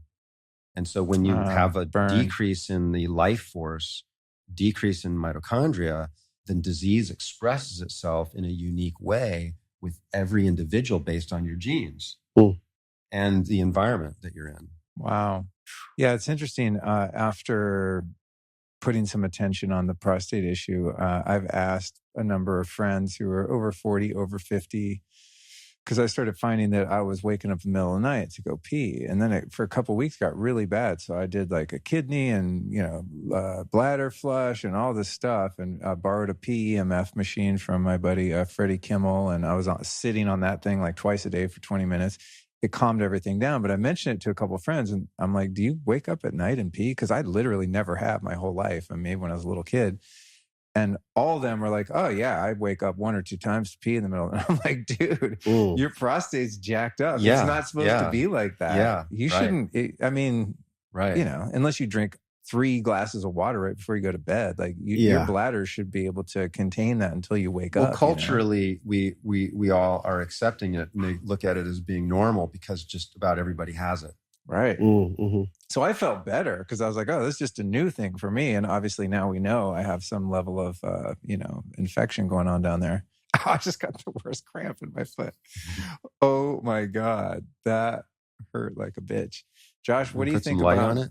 Yeah, right. What do you think about pornography? Good for the soul or no? Oh, come on. We're going from prostate to pornography. Yeah. Might as well stay down there. I mean, yeah, I was actually even wondering, like, is there, there's release, there's like the prostate massage, like, is that helpful? Because I think it's all associated to like really the unconscious or unhealthy drivers for that release feeling. Mm-hmm. Like, in other words, I've heard Asprey, I've heard Montauk Chia talk about like, sequencing your orgasms. Mm-hmm. And I wonder, like, is there palpation? Is there prostate massage? Like, are there other ways to make it healthy? Because I think that's what drives, in a weird way, a lot of that feeling where people that have pornography addiction, they just want that release. Mm-hmm. But unless they're willing and open and able to be intimate with a real woman, which is how we were designed, we weren't designed to jerk off to a screen. This is all a brand new fucking experiment. Mm-hmm. So I'm just wondering, like, even to stack on your question, gosh, is it all related? Like, what are ways that maybe we can piggyback on that after I answer the pornography question? Because there's something there, like your treatments are incredibly powerful. Emotional connection. Yes, yeah, yes. I agree. Because I think for me, what drove so much of my pornography addiction was just a feeling of needing to exhale. Like, I just need that. I need to feel that everything's okay. When I use porn, everything's okay. But then there's this residue. There's this soul-sucking residue of me forcing my body to release in a way that it was not naturally designed to release in. Yeah. And so I think it's related here, because to go from prostate to pornography, it's like really, I think what drives pornography is what I was talking about earlier, where society has built this parasitic system that really just sucks our life force energy in a way. And I don't think, especially from my own life experience, there's any greater load than pornography, because it hooks into the limbic brain. No pun intended. No pun intended. Hopefully you hold your load and you release it in a natural way. I forgot to mention at the beginning of this episode that it's going to be an adult themed show. This is my do not play this for your kids. I should have known that. Yeah. I usually warn people in case Right. they're riding in the You car can with put their it in kids and post. stuff. Yeah. But yeah, so 25 plus years, pornography ruled my life. And it was because I really just never had an internal locus of control to create peace within myself. I mean, that's why I found breathwork. That's why I found podcasting. That's why I'm sitting here, you know?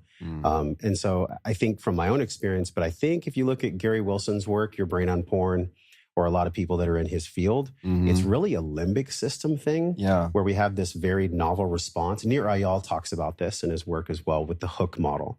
So we have this stimuli. We release our, positive, happy chemicals, the serotonin, the dopamine. And then there's this like delayed response where we need a little bit more next time. And so it's this slippery slope with a bottomless pit for anybody that's struggling with a porn addiction. And my heart goes out to you. It's like, it's actually bringing yourself back to the way your body is supposed to function. And when I say supposed to, I just mean naturally. Like we are naturally wired. When I make love with Carrie Michelle, there's a response and there's a specialness and an intimacy and a beauty that I could never get from a screen or going to some strip club. And I think that is also something that really is happening on a societal level as we've normalized sexuality. Look at Instagram with tits and asses hanging out everywhere. Look at the way that we as men, even I grew up in East County, San Diego. It was normal to say something like this. How many bitches did you fuck?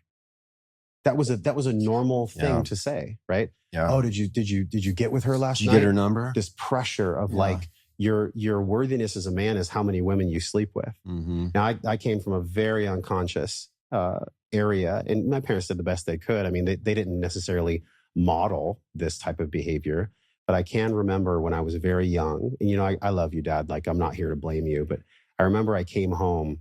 I would go to his house twice a month, and we had this big round table, and there'd be like Playboys on the table.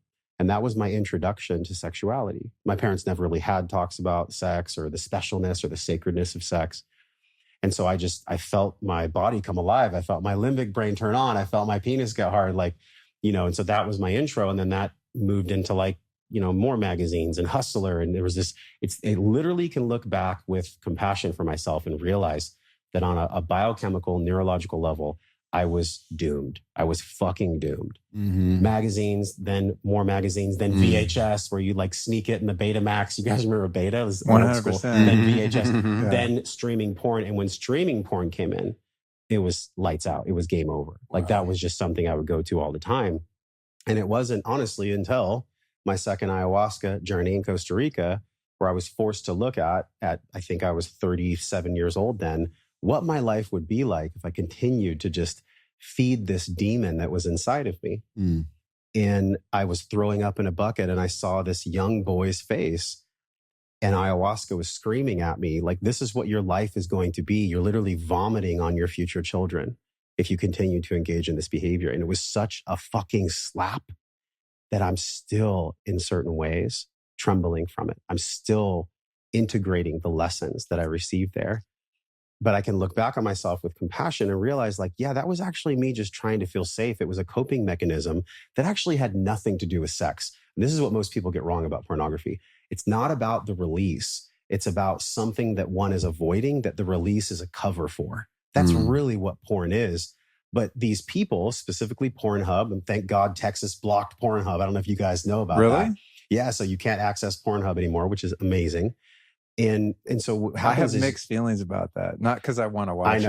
I know. But sure. But to round it out, it's look, if I was just a case study of one guy in Southern California, that's happening to literally tens or even hundreds of millions of men and women, by the way, that are unknowingly being hooked to this constant limbic activation that gives them the, I guess you could even say, pseudo pleasure, the pseudo sexual release, when they're really craving the authentic, sacred sexual release. And that's what this is all about. So for me, it wasn't about the sex. It was about feeling safe in myself. And I had to be slapped. I had to be slapped so hard and scared to the depths of my being that actually allowed me to say, okay, God, what's the other path? I'm actually finally ready now to understand what the other path is. But it took plant medicine to get me there. Later on, I met Carrie, and we had our struggles because of me kind of burning off that residue of porn, which, thank you so much, Carrie, for just like holding me through that. Like, that was incredible. She's younger than me, but in many ways she's wise in ways that I think I was attracted to her for. And so understanding that porn isn't really about sex is the key takeaway here. It's not about busting a nut. It's not about, coming. It's about... I think you're the first person to ever say busting a nut on this podcast. It's about... In 8 years, 550 something episodes. Congratulations. Hey, there's a first time for everything. So yeah, I think what we're seeing now is there's this renaissance to come back to what sexuality really is. And hopefully with me sharing that, airing out my laundry, it's like, hey, the intention is if you're a man struggling with porn, it's not about coming. It's not about the sex. It's about something far deeper. Mm-hmm. And it's not about coming. It's about numbing. It's about numbing. Mm-hmm. So do I think that pornography is bad? I think it depends on the individual. I'm not going to demonize all pornography. I think there's some erotic art that can be very tasteful, that can be very good for people, like couples that want to experience sexuality and deepen their connection. Look at Tantra. People could even say that Tantra is pornography. It's not. There's certain sacred ways to practice exploration of sex that don't include looking at a screen. I think that's really what men get to pay attention to. And it sets them on a journey to understand parts of themselves that they were numbing and they were pushing down. And the screen came along and it was so easy. And, lastly, why porn is so addictive? When you overeat, you wear it on your body. When you watch porn, you're the only one that knows. So you can hide it essentially forever. Mm-hmm. And I think that's really dangerous. Unless your mom walks in on you. Unless you get caught, right? Unless you have to push eject on the clear VHS. your browser history. Right, you get to clear. Oh, no. So yeah, I mean, personally, from my own experience, I would say that porn 99% of the time is probably not good and not healthy. But there is a fraction of erotic art that I think could be helpful for people, right? Mm-hmm. But definitely not Pornhub and the fucking crazy ivory towers that rule that. If you guys want to go down the rabbit hole, look at who owns Pornhub, look at who the leadership is, and look at how they completely objectify women and don't delete things that women have asked them to delete. It's a dark, dark world. Yeah. And it comes from a very dark place. I look at your history with how things unfolded with your father and like how that led to this addiction to pornography. Right. It's not to blame him, but it was there. It was the starting point. Yeah. Well, I mean, magazines, it's not really appropriate for kids because, that, yeah. Sure. So, but like, look at how kids are raised. So from my perspective, it's like you're watching something that's not reality. Yeah. And it's creating this massive release of dopamine. You're watching a screen, but it's fake. That's what you're saying. Yeah. So, you're not in reality and you're watching something that's creating a tremendous dump of dopamine and other neurotransmitters. Yep. And so look at kids on their tablets, right? It's like, that's such a huge problem because they're not able to actually experience like the real world, right? But I sent you that podcast about the olfactory sensation, right? And so this scientist has discovered that these different sensory inputs into our brain are critical for preventing things like Alzheimer's and degenerative neurologic disease, but also traumatic brain injuries. But they're doing it with kids with different types of learning disabilities and developmental disorders. And they're finding that when they give more sensory stimulation, that these kids do so much better, right? And that these different adults that are suffering from these different brain issues are doing so much better. And that the one sensory modality that was the biggest lever was olfaction. Because it's the only sense that goes straight to the brain, straight to the frontal lobe without going through the thalamus, which the thalamus is kind of like this gate that's going to say, yeah, you're going to go here. We're not going to pay attention to you. Here, we're going to pay attention to you. So olfaction is something that starts to go south with Parkinson's. Like it's one of the first symptoms that happens with early Parkinson's, and Alzheimer's, and virtually all types of brain injuries, you'll see changes in their olfaction. So this one scientist discovered this this device that puts it's a diffuser that you put by your bed, and it would he calls it the memory air, right? And so the study and the research is been more impactful on Alzheimer's than any other study that's been done, and they're finding that sensory. So when you start to think about being on a computer in front of a screen, you're not being touched. Yeah. You know, you don't have that physical connection. There's not smell. Sure. There's so much involved with an actual interaction. Yeah. And that's what's happening with all these kids, is that they're experiencing the world without having the sensory experience. And what that's doing to a developing brain and even a mature brain is just catastrophic. Dude, we only let my son watch super old school cartoons because the new cartoons have been wired for more limbic system activation. So he only watches like Little Bear, like old school cartoons. Nice. Shout out to Little Bear. But because of exactly what you're talking about. And it makes so much sense. If I'm looking at a screen and I'm trying to get that pseudo pleasure of sex, I'm missing out on what a woman smells like. Yeah. I don't get to smell her anymore. It's like white bread versus like whole wheat. You know, it's like this sterile experience. Can we say sourdough? I love sourdough. That's causing this huge dump in neurotransmitters. Yep. But it's not connected to any other integration of sensory. That makes so much sense. Yeah. That makes so much sense. I have an add-on to that, which I learned from John Gray early on in the podcast. And I was asking him, he's the author of Men Are From Mars, Women Are From Venus. And I remember that book like in the 80s, seeing it around. It was very popular. And it always just sounded corny, so I never read it. Turns out his work is really about hormones. I mean, that's like his thing. Yeah. And how that hormones and neurotransmitters have to do with the success or failure of our interpersonal and romantic relationships. But he told me about porn. I might get this wrong in terms of what the biochemistry is, but I think what he said was that when you watch porn, or even when you masturbate for that matter, as a man, that you get this massive dump of oxytocin, maybe like prolactin or something. Probably some vasopressin as well. Whatever it is.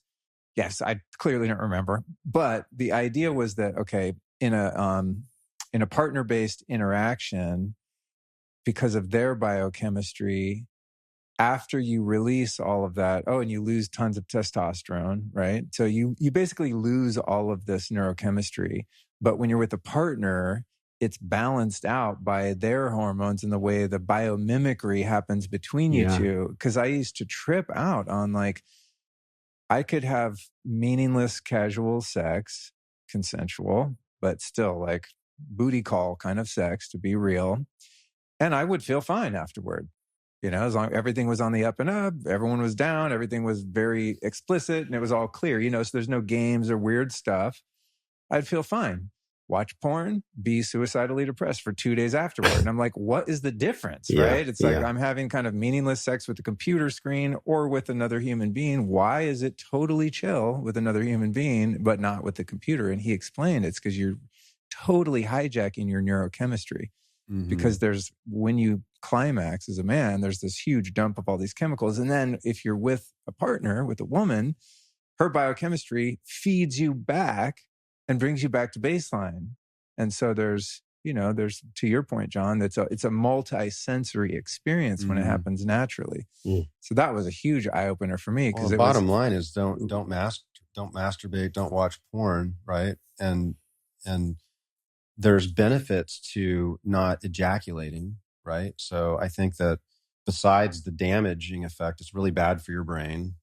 And there's this aspect of you're losing your life force, right? Yep. There's all these kind of nutrients, a lot of zinc and different types of nutrients that happen that are lost when a man ejaculates. And so like the Taoists and some of these different religions that practice abstinence, they talk about ejaculating every like month or two, right? I mean, it's healthy to ejaculate sometimes, right? But not a lot. I don't know about you guys, but I've been practicing this for a while now. And probably it's maybe every 4 to 6 weeks that Respect. Yeah, the French have a Respect. that's totally the French have a phrase for that. It's like little death, le petit something. Oh, Whenever right. somebody in France is like, it's this word.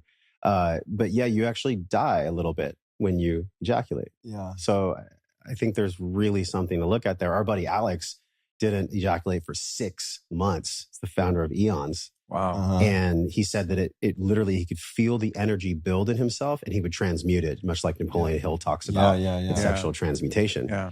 And it was so powerful for him. And it basically built the beginning of his company by him not ejaculating. It's fucking fascinating. The creative energy has to go somewhere. Because he wasn't dying those little deaths. It's a noticeable difference. Yeah. Really, you talk to people that have done it. I can tell you from my experience, it's a game changer. I mean, it's a great biohack. Shout out, John. I want to add a couple more things on the porn tip, because after being freed from the bondage of drug addiction, I was definitely addicted to porn for a long time after that. It was like my only self-soothing sense of escape, numbing that was like legal in the confines of my recovery at that time. Now it's not. Now it's part of my recovery and I just don't touch it. But, I've just would be so curious because some time would go by in between because I realized it was kind of having a negative impact. And then I would think, I'm probably cool with it now, right? It's classic addict behavior. Do it, have a shame spiral because I feel like shit again. Why did I do that? Time goes by, do it again. And it's like this cycle. And so it wasn't for me something that was like harmful enough to me where I could just have a bottom line where like, I'm done. Like when I was done with drugs and alcohol, it was just period, no matter what, rest of my life, never touching any of it. With porn, it's like so insidious because like you said, it's a secret. No one knows you're doing it unless you tell them or you get caught. So it's like your own little shamey secret, but it took years to wean off. And then the periods in between, I would start feeling so good. It's kind of like the Gay Hendricks upper limit thing, right? Where it was like subconsciously, man, I'm feeling so good. It can't be this good. I don't deserve this. I'm going to go into a shame spiral and use porn and hurt myself so I can bring myself down to the baseline of like, not that happy. You know what I mean? Mm-hmm. Yeah. It's really just so gnarly.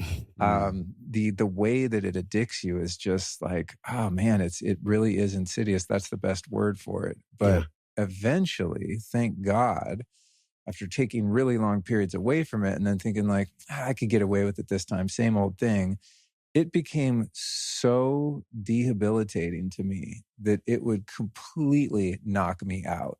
And I would just be insanely depressed afterward and feel like shameful around people, couldn't connect with people. I mean, it's just so toxic. So I started looking into it like, well, why is it so toxic? There's the chemistry part that I learned from John Gray. And that makes sense. That's valid.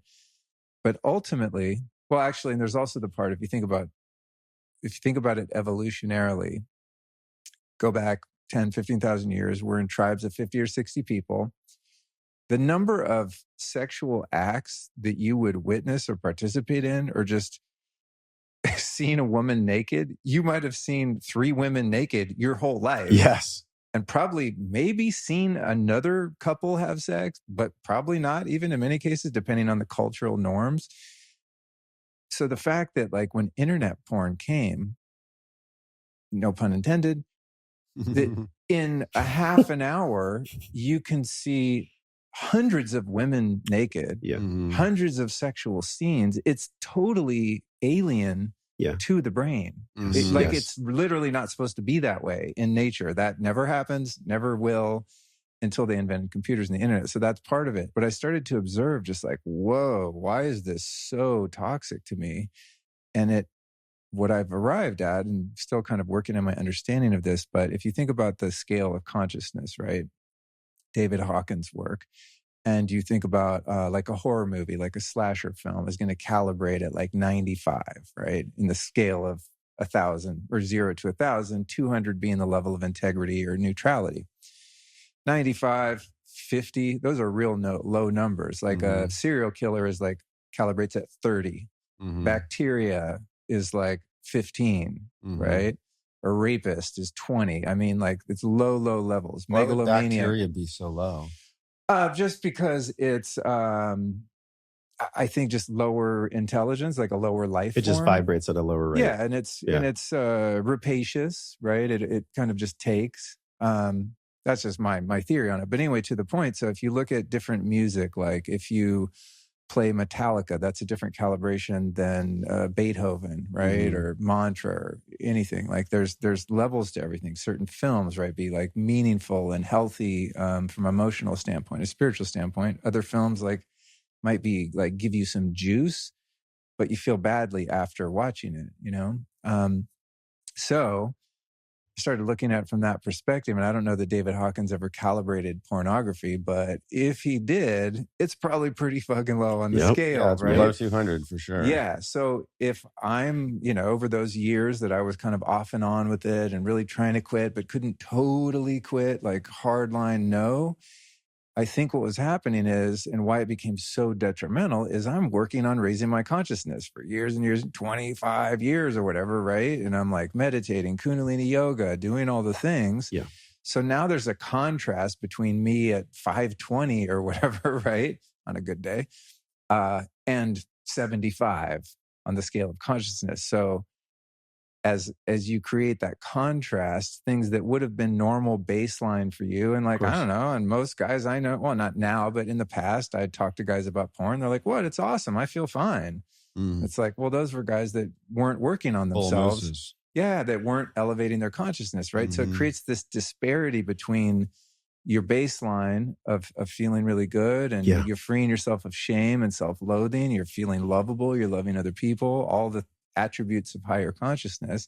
And then your, reptilian brain is like, we just need a release. We just need that thing. I just want to feel good for 2 minutes, right? I would only last about 2 minutes. I'll be honest. Just kidding. I don't even know. I never timed it. But, you want that hit. It's like heroin. It's like crack. It's just like, there's something so stimulating about pornography, man. If you're a fan of it, it really gets you high. Yeah. So if you're already kind of just like living at base animal nature, it won't really affect you. But if you start to go into higher states of consciousness, it is going to kick your freaking ass. Yep.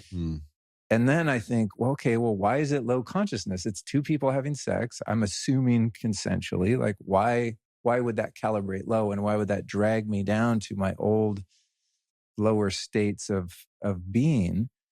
And I think, because I worked in the sex industry for a time, which is a whole other story. Which I'll save it for my book. It's kind of embarrassing, but I did. And so I was around a lot of the people in that industry for a while. And I won't say every one of them, but the vast majority of women involved in that industry had been sexually abused as kids or had been raped. The men profiting from the industry had oftentimes been abused or been traumatized in some other way. And so they're selfishly creating a business model around the trauma of the women who are the performers in the video, right? And then that's being fed to a guy like me who had sexual trauma as a kid, who became a drug addict, who had PTSD, quits drugs. It's a perfect resonance for me because everyone making it is coming out of trauma, right? So it's like the feeding that you're getting is you're feeding off demonic trauma. It's like really dark. And this is no judgment against anyone that still enjoys porn. Like, I'd be doing it if I could get away with it. I'll be honest. It feels really good sometimes. It's just the price is too high. So no judgment. But where I sit now, I really believe that pornography is a demonic energy. Straight up. Agreed. I really do. Because it's all based out of suffering and trauma. Yeah. There are very few people involved in it that are really healthy. Yeah, that's so well put, bro. Oh my God. So it's just like, that's why you turn on that screen and it just fixates you. And you're just like, ooh, let me get darker and darker. And you start to build a tolerance. Like when you first get into it, it's like, watch some lesbians kiss. And it's like, whoa, this is hot. And you're like, that gets old really quick. You desensitize yourself, right? And your dopamine receptors get fried. And next thing you know, you're like pushing the envelope further and further into weirder stuff. And then you feel more shame about it. So then you got to numb the shame. It's like gnarly. And the only way I can make sense of it is that it is, I don't want to say the devil. I don't really think of, like the devil in that way, but I do think it's a dark, dark energy behind it. I went through a purification process where for years there would be scenes that would pop in my mind. I'm like, where the hell are those coming from? And a friend of mine who's a psychotherapist, I'm forgetting his name, but I had him on the podcast. He said that we eroticize our pain. We eroticize our pain as a way to heal it. But if we're not conscious about the way that we're eroticizing our pain, we get stuck in these loops like you're talking about, where we just go to the trauma because it's familiar. And so I went through like scenes. I'd be driving down the freeway, a scene would pop in my head. I'm like, what the fuck is going on? Why am I even having a scene pop up as I drive down the freeway? It takes time to purify that out. It takes time to purify all this. They're really called micro traumas. So that's the way that this expert explained it, is you're micro traumatizing your unconscious. And so however long you watch it, it's going to take at least, I assume, I don't know in addiction how long it takes, what the theory is on that, but it takes time to release all these micro traumas, especially if you've, like myself, gone from one baseline of lesbians kissing to like crazy stuff that I wouldn't even be safe to share on the podcast, right? Right? Because that's I'll tell you guys off mic, Yeah, that's what feeds that hungry ghost. So I think people need to understand, especially men, like there's going to be a purification process where you release, just like when you heal the body, there's a time where the body releases detoxification. You get to detoxify your unconscious as well. It's pornography. I mean, I've gone through that personally. Yeah, you got to go through the withdrawal. But also just a purging of the energy of that demonic. I believe, I'll say it, I think it is demonic, personally. That's my viewpoint. Yeah. And when I say that too, it's not, I don't know, it's not even a moral thing. It's definitely not a religious thing. It's just an energetic thing. For sure. You know, there's just... We all know what darkness feels like. Yeah.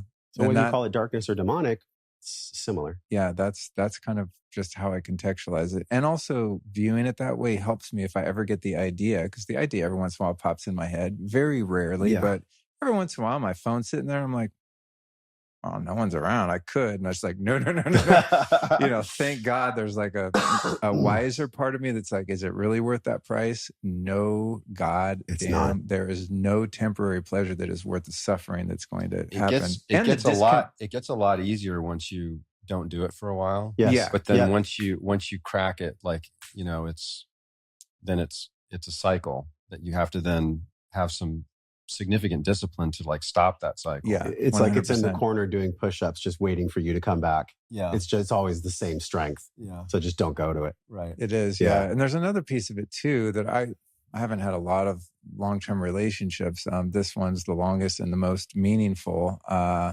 There's also an element of it. I won't say it's like cheating on your partner per se, and it depends on the confines of your relationship and the agreements that you've entered into together as a couple. I'm sure many people watch it together and whatever, but for me personally, it would be a betrayal of the bond between myself and my wife, whether she even knows it ever happened or not, because there's a certain sanctity of the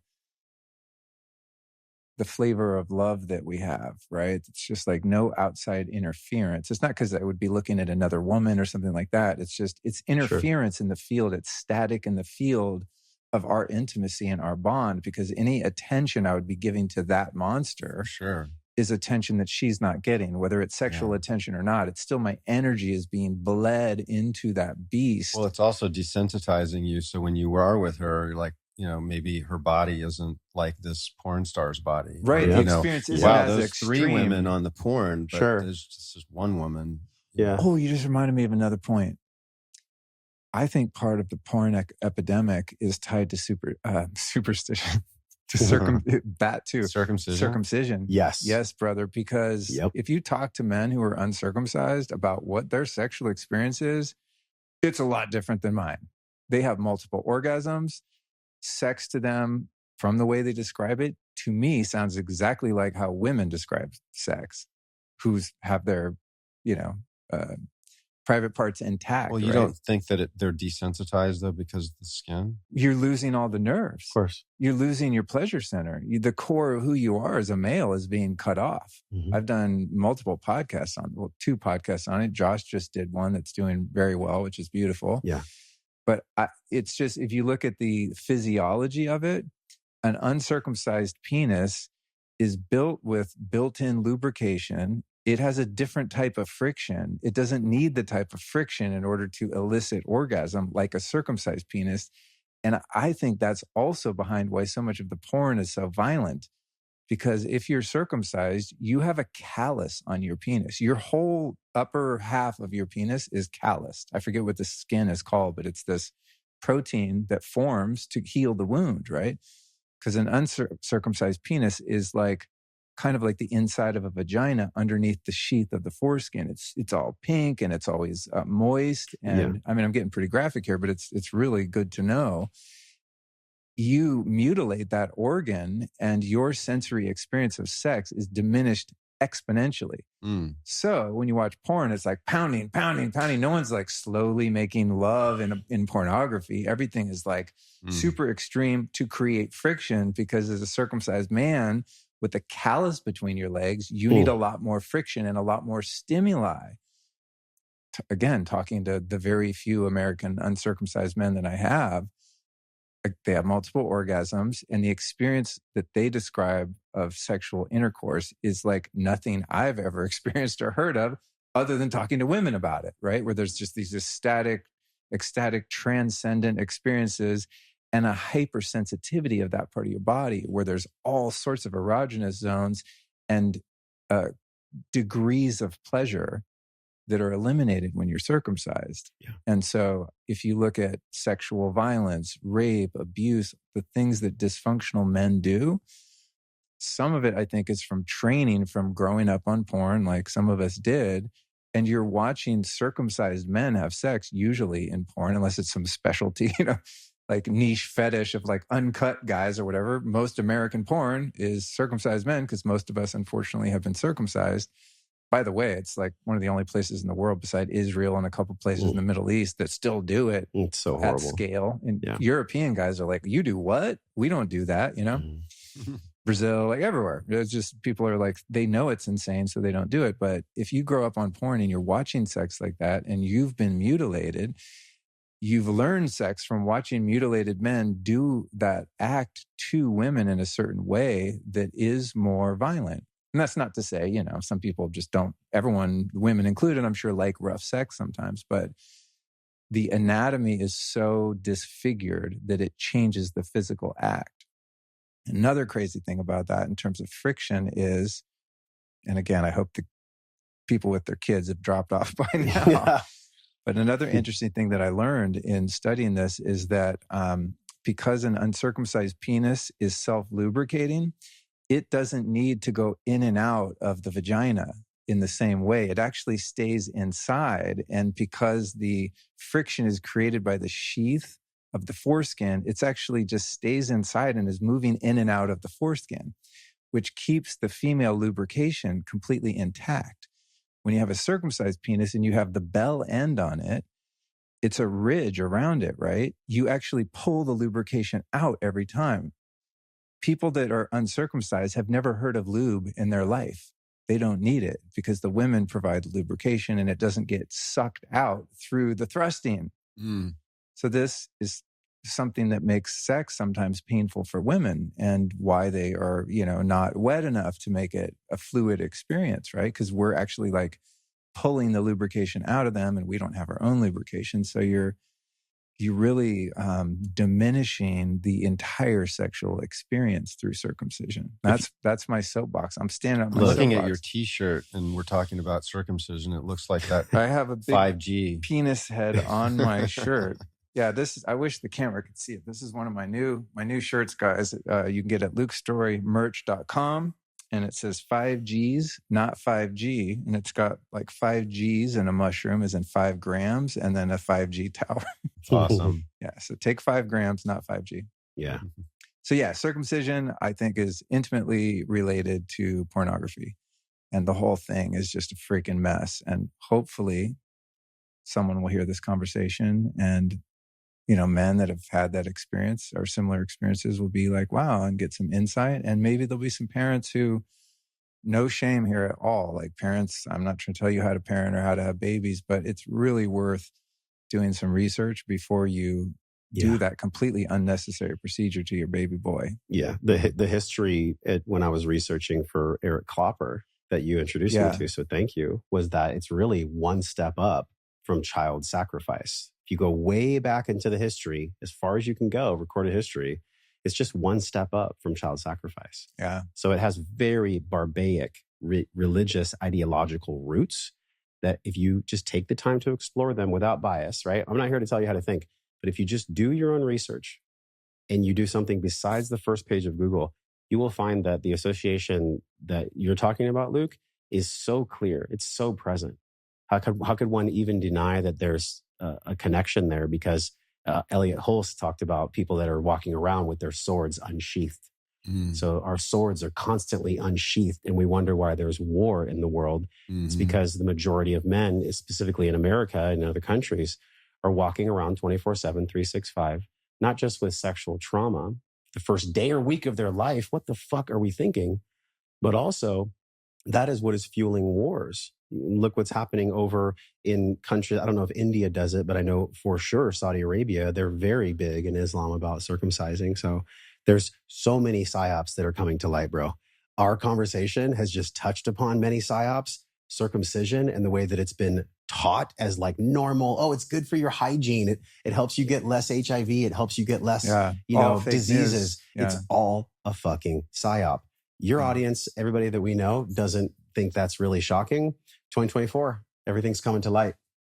It is. What do you think the ramifications of having that done later? Because I was watching this documentary, and there was a tribe in Africa, and they would circumcise the boy like close to adulthood, and then feed the foreskin to the grandfather because it had like all this life force, all the stem like cells. no shit, something like that.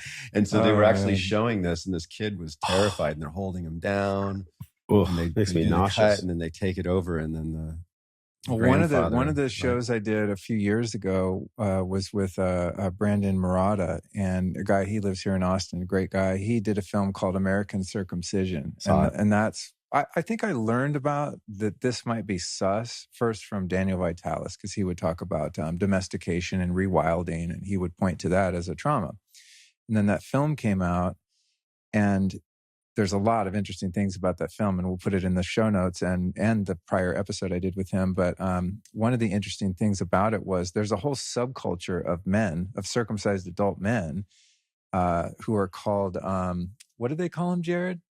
Regenerative, intactivists. Yeah. So they don't even say, I'm uncircumcised, because it's kind of a misnomer. It's I'm intact. Like I'm actually just biologically sound. Right. So it's not that you're uncircumcised, you're actually just normal. You know what I mean? Yeah. But there's men that are doing these stretching techniques and putting weights on their junk and doing all kinds of stuff to grow it back. And the numbers of men that are trying to restore their foreskin, some of them successfully from what I understand, by far outweigh the number of uncircumcised men who as adults seek out that procedure.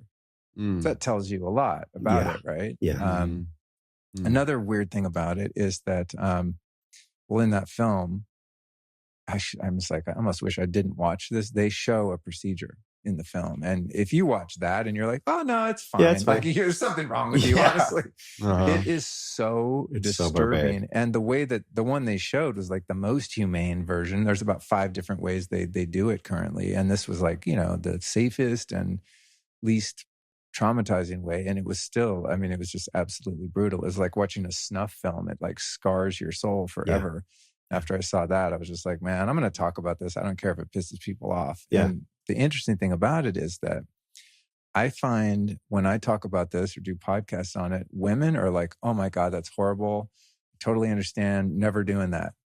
Men who aren't circumcised, who are intact, are like, oh, of course, duh. The people that push back against the idea and defend it are the men who are circumcised. And I think, and God bless, I'm going to piss people off with this, I think it's a Stockholm syndrome reaction. I really do. It's like a cognitive dissonance where one doesn't want to face that their parents hurt them.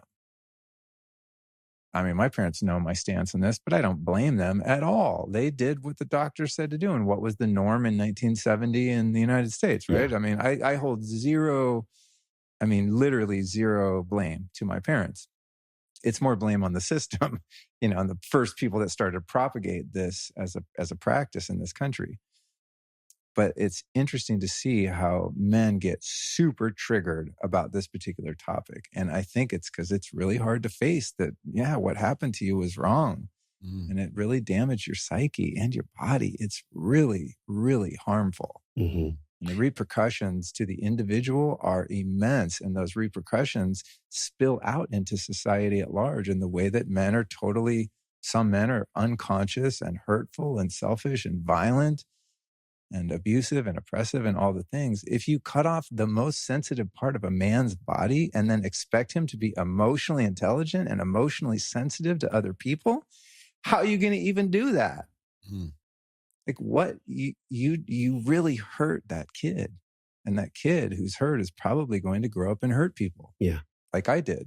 Yeah. I'm not making excuses for my behavior in the past, but I was not great, especially when I was an addict.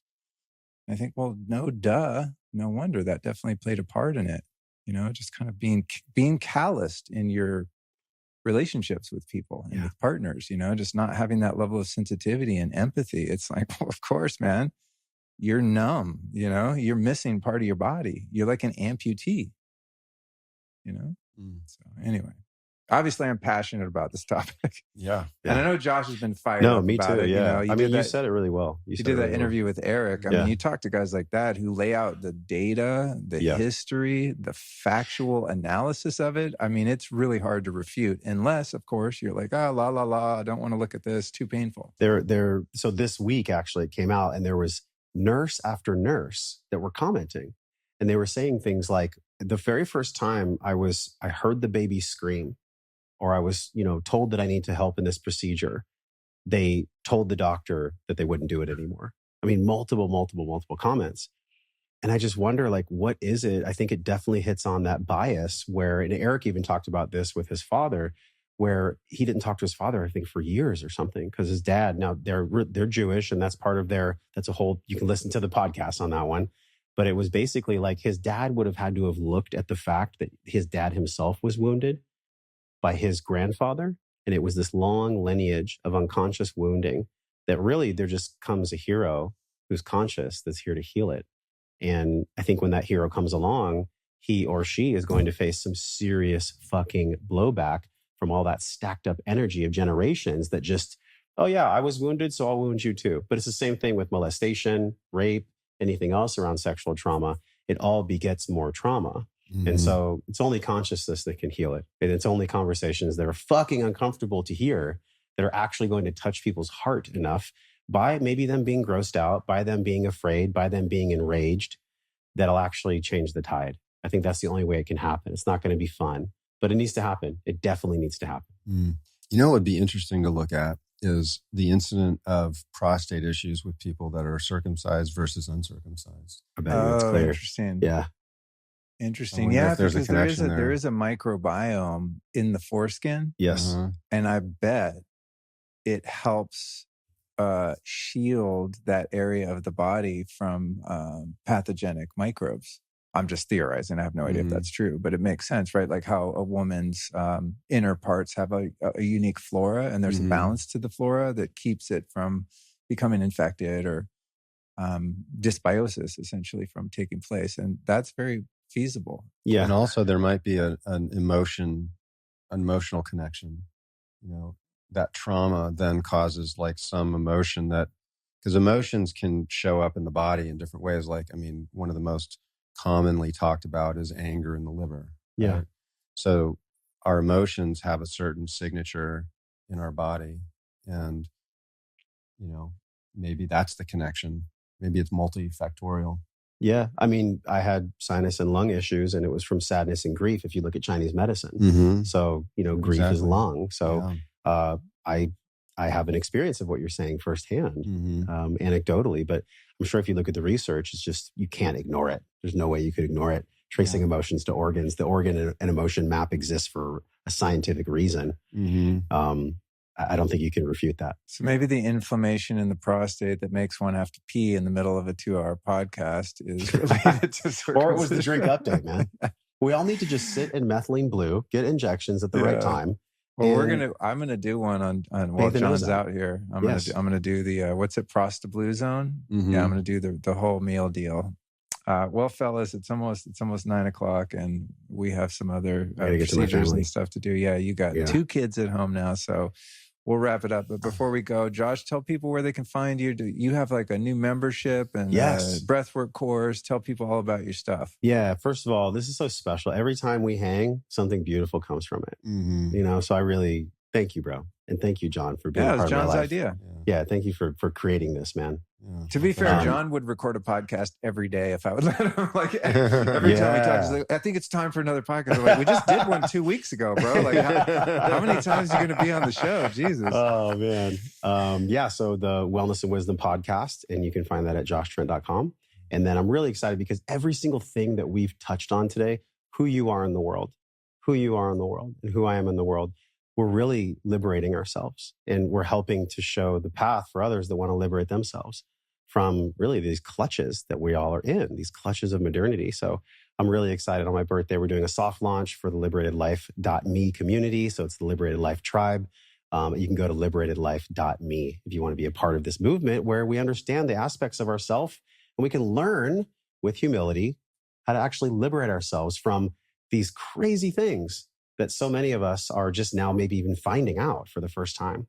So it's a safe place to do that. It's a supportive place to do that. Epic, man. I'm stoked for you. I've been wanting to do something like that for a long time. And I'm just like, how do you even do it? What's the bandwidth issue and all that? So, well, and I mean, the crossover between the Mitozen Club and even the community that you're going to create, there's so much abundance for all of us to lead communities. Mm-hmm. There's no competition. There's so much that's needed. Mm-hmm.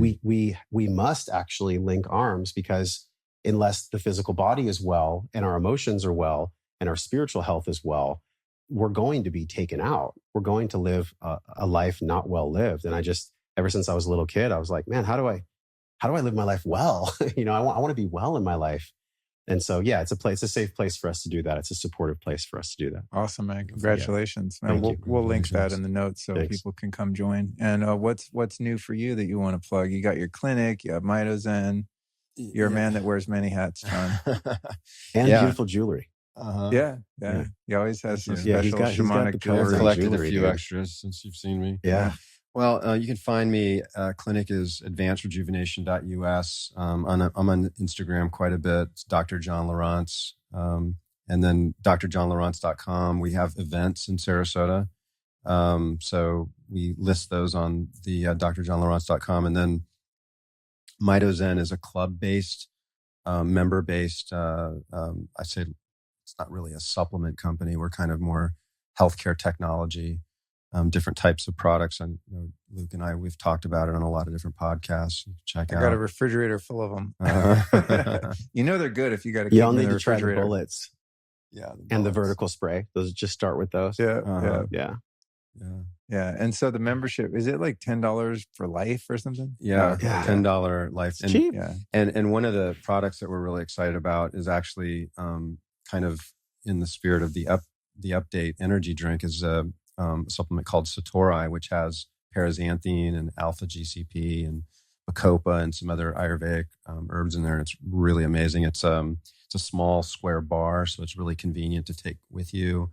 Each square has 200 milligrams of paraxanthine. I'm a huge fan. I think I introduced it to you. You did. When you were in Sarasota. Yeah. One of your many things. You're the Amanita OG, muscaria mushrooms. There's been a lot of things you've turned me on to, and I'm like, oh, John's got a new thing again. Here we go. But they're always dope, And then, so then I got in touch with Sean Wells, and now I'm like, I don't want to say addicted because it's not addictive, but I am obsessed with these freaking update drinks. Yeah. And so is Allison.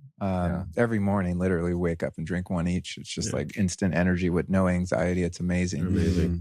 But why I like your bars is because they're awesome for travel. Mm-hmm. Yeah. Like I love to pound a couple of those like at the end of a flight and you land and you're actually like fine, which is rare for me because I can't really pack the update drinks. Although I have, before I had your stuff, Mm-hmm. I would throw some of these in my suitcase, be overweight every time, you know, check out. You know, it's like, why is my suitcase 75 pounds? You know, I travel with t-shirts and sweats, you know, I was like, oh yeah, I packed a 6-pack of these heavy ass drinks in there, you know, so yours is super cool for the convenience factor. Yeah, paraxanthine, I'm telling you, you guys listening, is the freaking future. Dude, it's so good. Check out John's product. What's that one called? Satori. And we have a suppository. I don't think you guys have tried that one yet. No, dude. Ooh. We have Satori suppository. Okay. We just launched them. Oh, cool. I'm still waiting for you to bring back the one, and I've mentioned this to you a bunch of times, that has phenibut in it. I did. You did? I have it for you. Yeah. Dude, yes. Zen pository, but this isn't something available to the public. No. Yeah, there's a lot of crackdown on that, the phenibut, right? Yeah. Which is basically a GABA, like a bioavailable GABA, and it gives you that.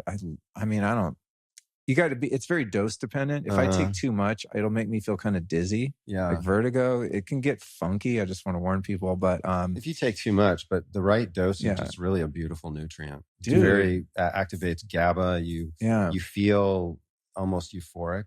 You know, it's like drinking a quarter glass of wine without the shitty parts. Yeah. Or the alcoholism in my case that happens after the first glass. Yeah. Or if anybody's experimented with something called GHB, it's kind of got a little bit of that type of, because they're working on GABA, right? And that GABA is the primary inhibitory neurotransmitter, the brake system that the brain uses.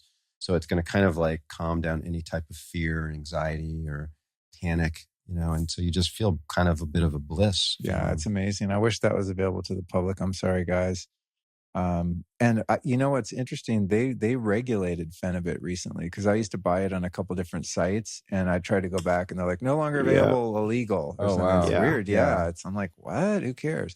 Weird thing about is it phenibut or phenibut? Phenibut. Okay, phenibut. Is it from Thailand? Phenibut. It's Russian. Oh, it's Russian. Yeah, it's a Russian technology. The weird thing about it, even though it stimulates all this GABA, which makes you feel all gooey and loose and relaxed, it keeps me awake. Like when you said that, I was like, "Ooh, I'm going to take one tonight." I'm like, "Yeah, it's 9. I'll be up till 3." Yeah, it's weird. Yeah. Does it have that effect on you? I think it's dose dependent. Oh, okay. It's called a paradoxical effect, and sometimes people actually get that with melatonin as well. It's like it's the opposite. Interesting. Yeah, I've had that happen enough times where I'm like, no phenibut at night, because I'll be wired. It's super weird. I'm like relaxed, but just laying there, like not sleeping for the next 4 hours. All right. Well, hot damn, fellas. Thank you so much for joining me. I love you too. I really do. You're such beautiful men and shining examples of, self-growth and expansion and helping others to heal and just putting your hearts into everything you do and your work. Josh, you're the best interviewer that I've ever been interviewed by. I've told you that before. I'm not blowing smoke. You're so good at what you do. You have such high empathy. You're so intelligent. The intentionality, your heart behind the work that you do in the world is really admirable. And I really appreciate you as a friend. Thank you, bro. You make me cry at the end of a podcast. Yeah. And you too, John, man, you've been such a good friend to me and such a great healer, you know, and I know you really care about me, and you reach out if I'm having a problem and you're like, hey man, I think we can fix this. And then you do. And it's just beautiful to know you. I appreciate it. Yeah. I'm really, really glad to know you guys. Same, brother. Yep. Love you, man. Thank you.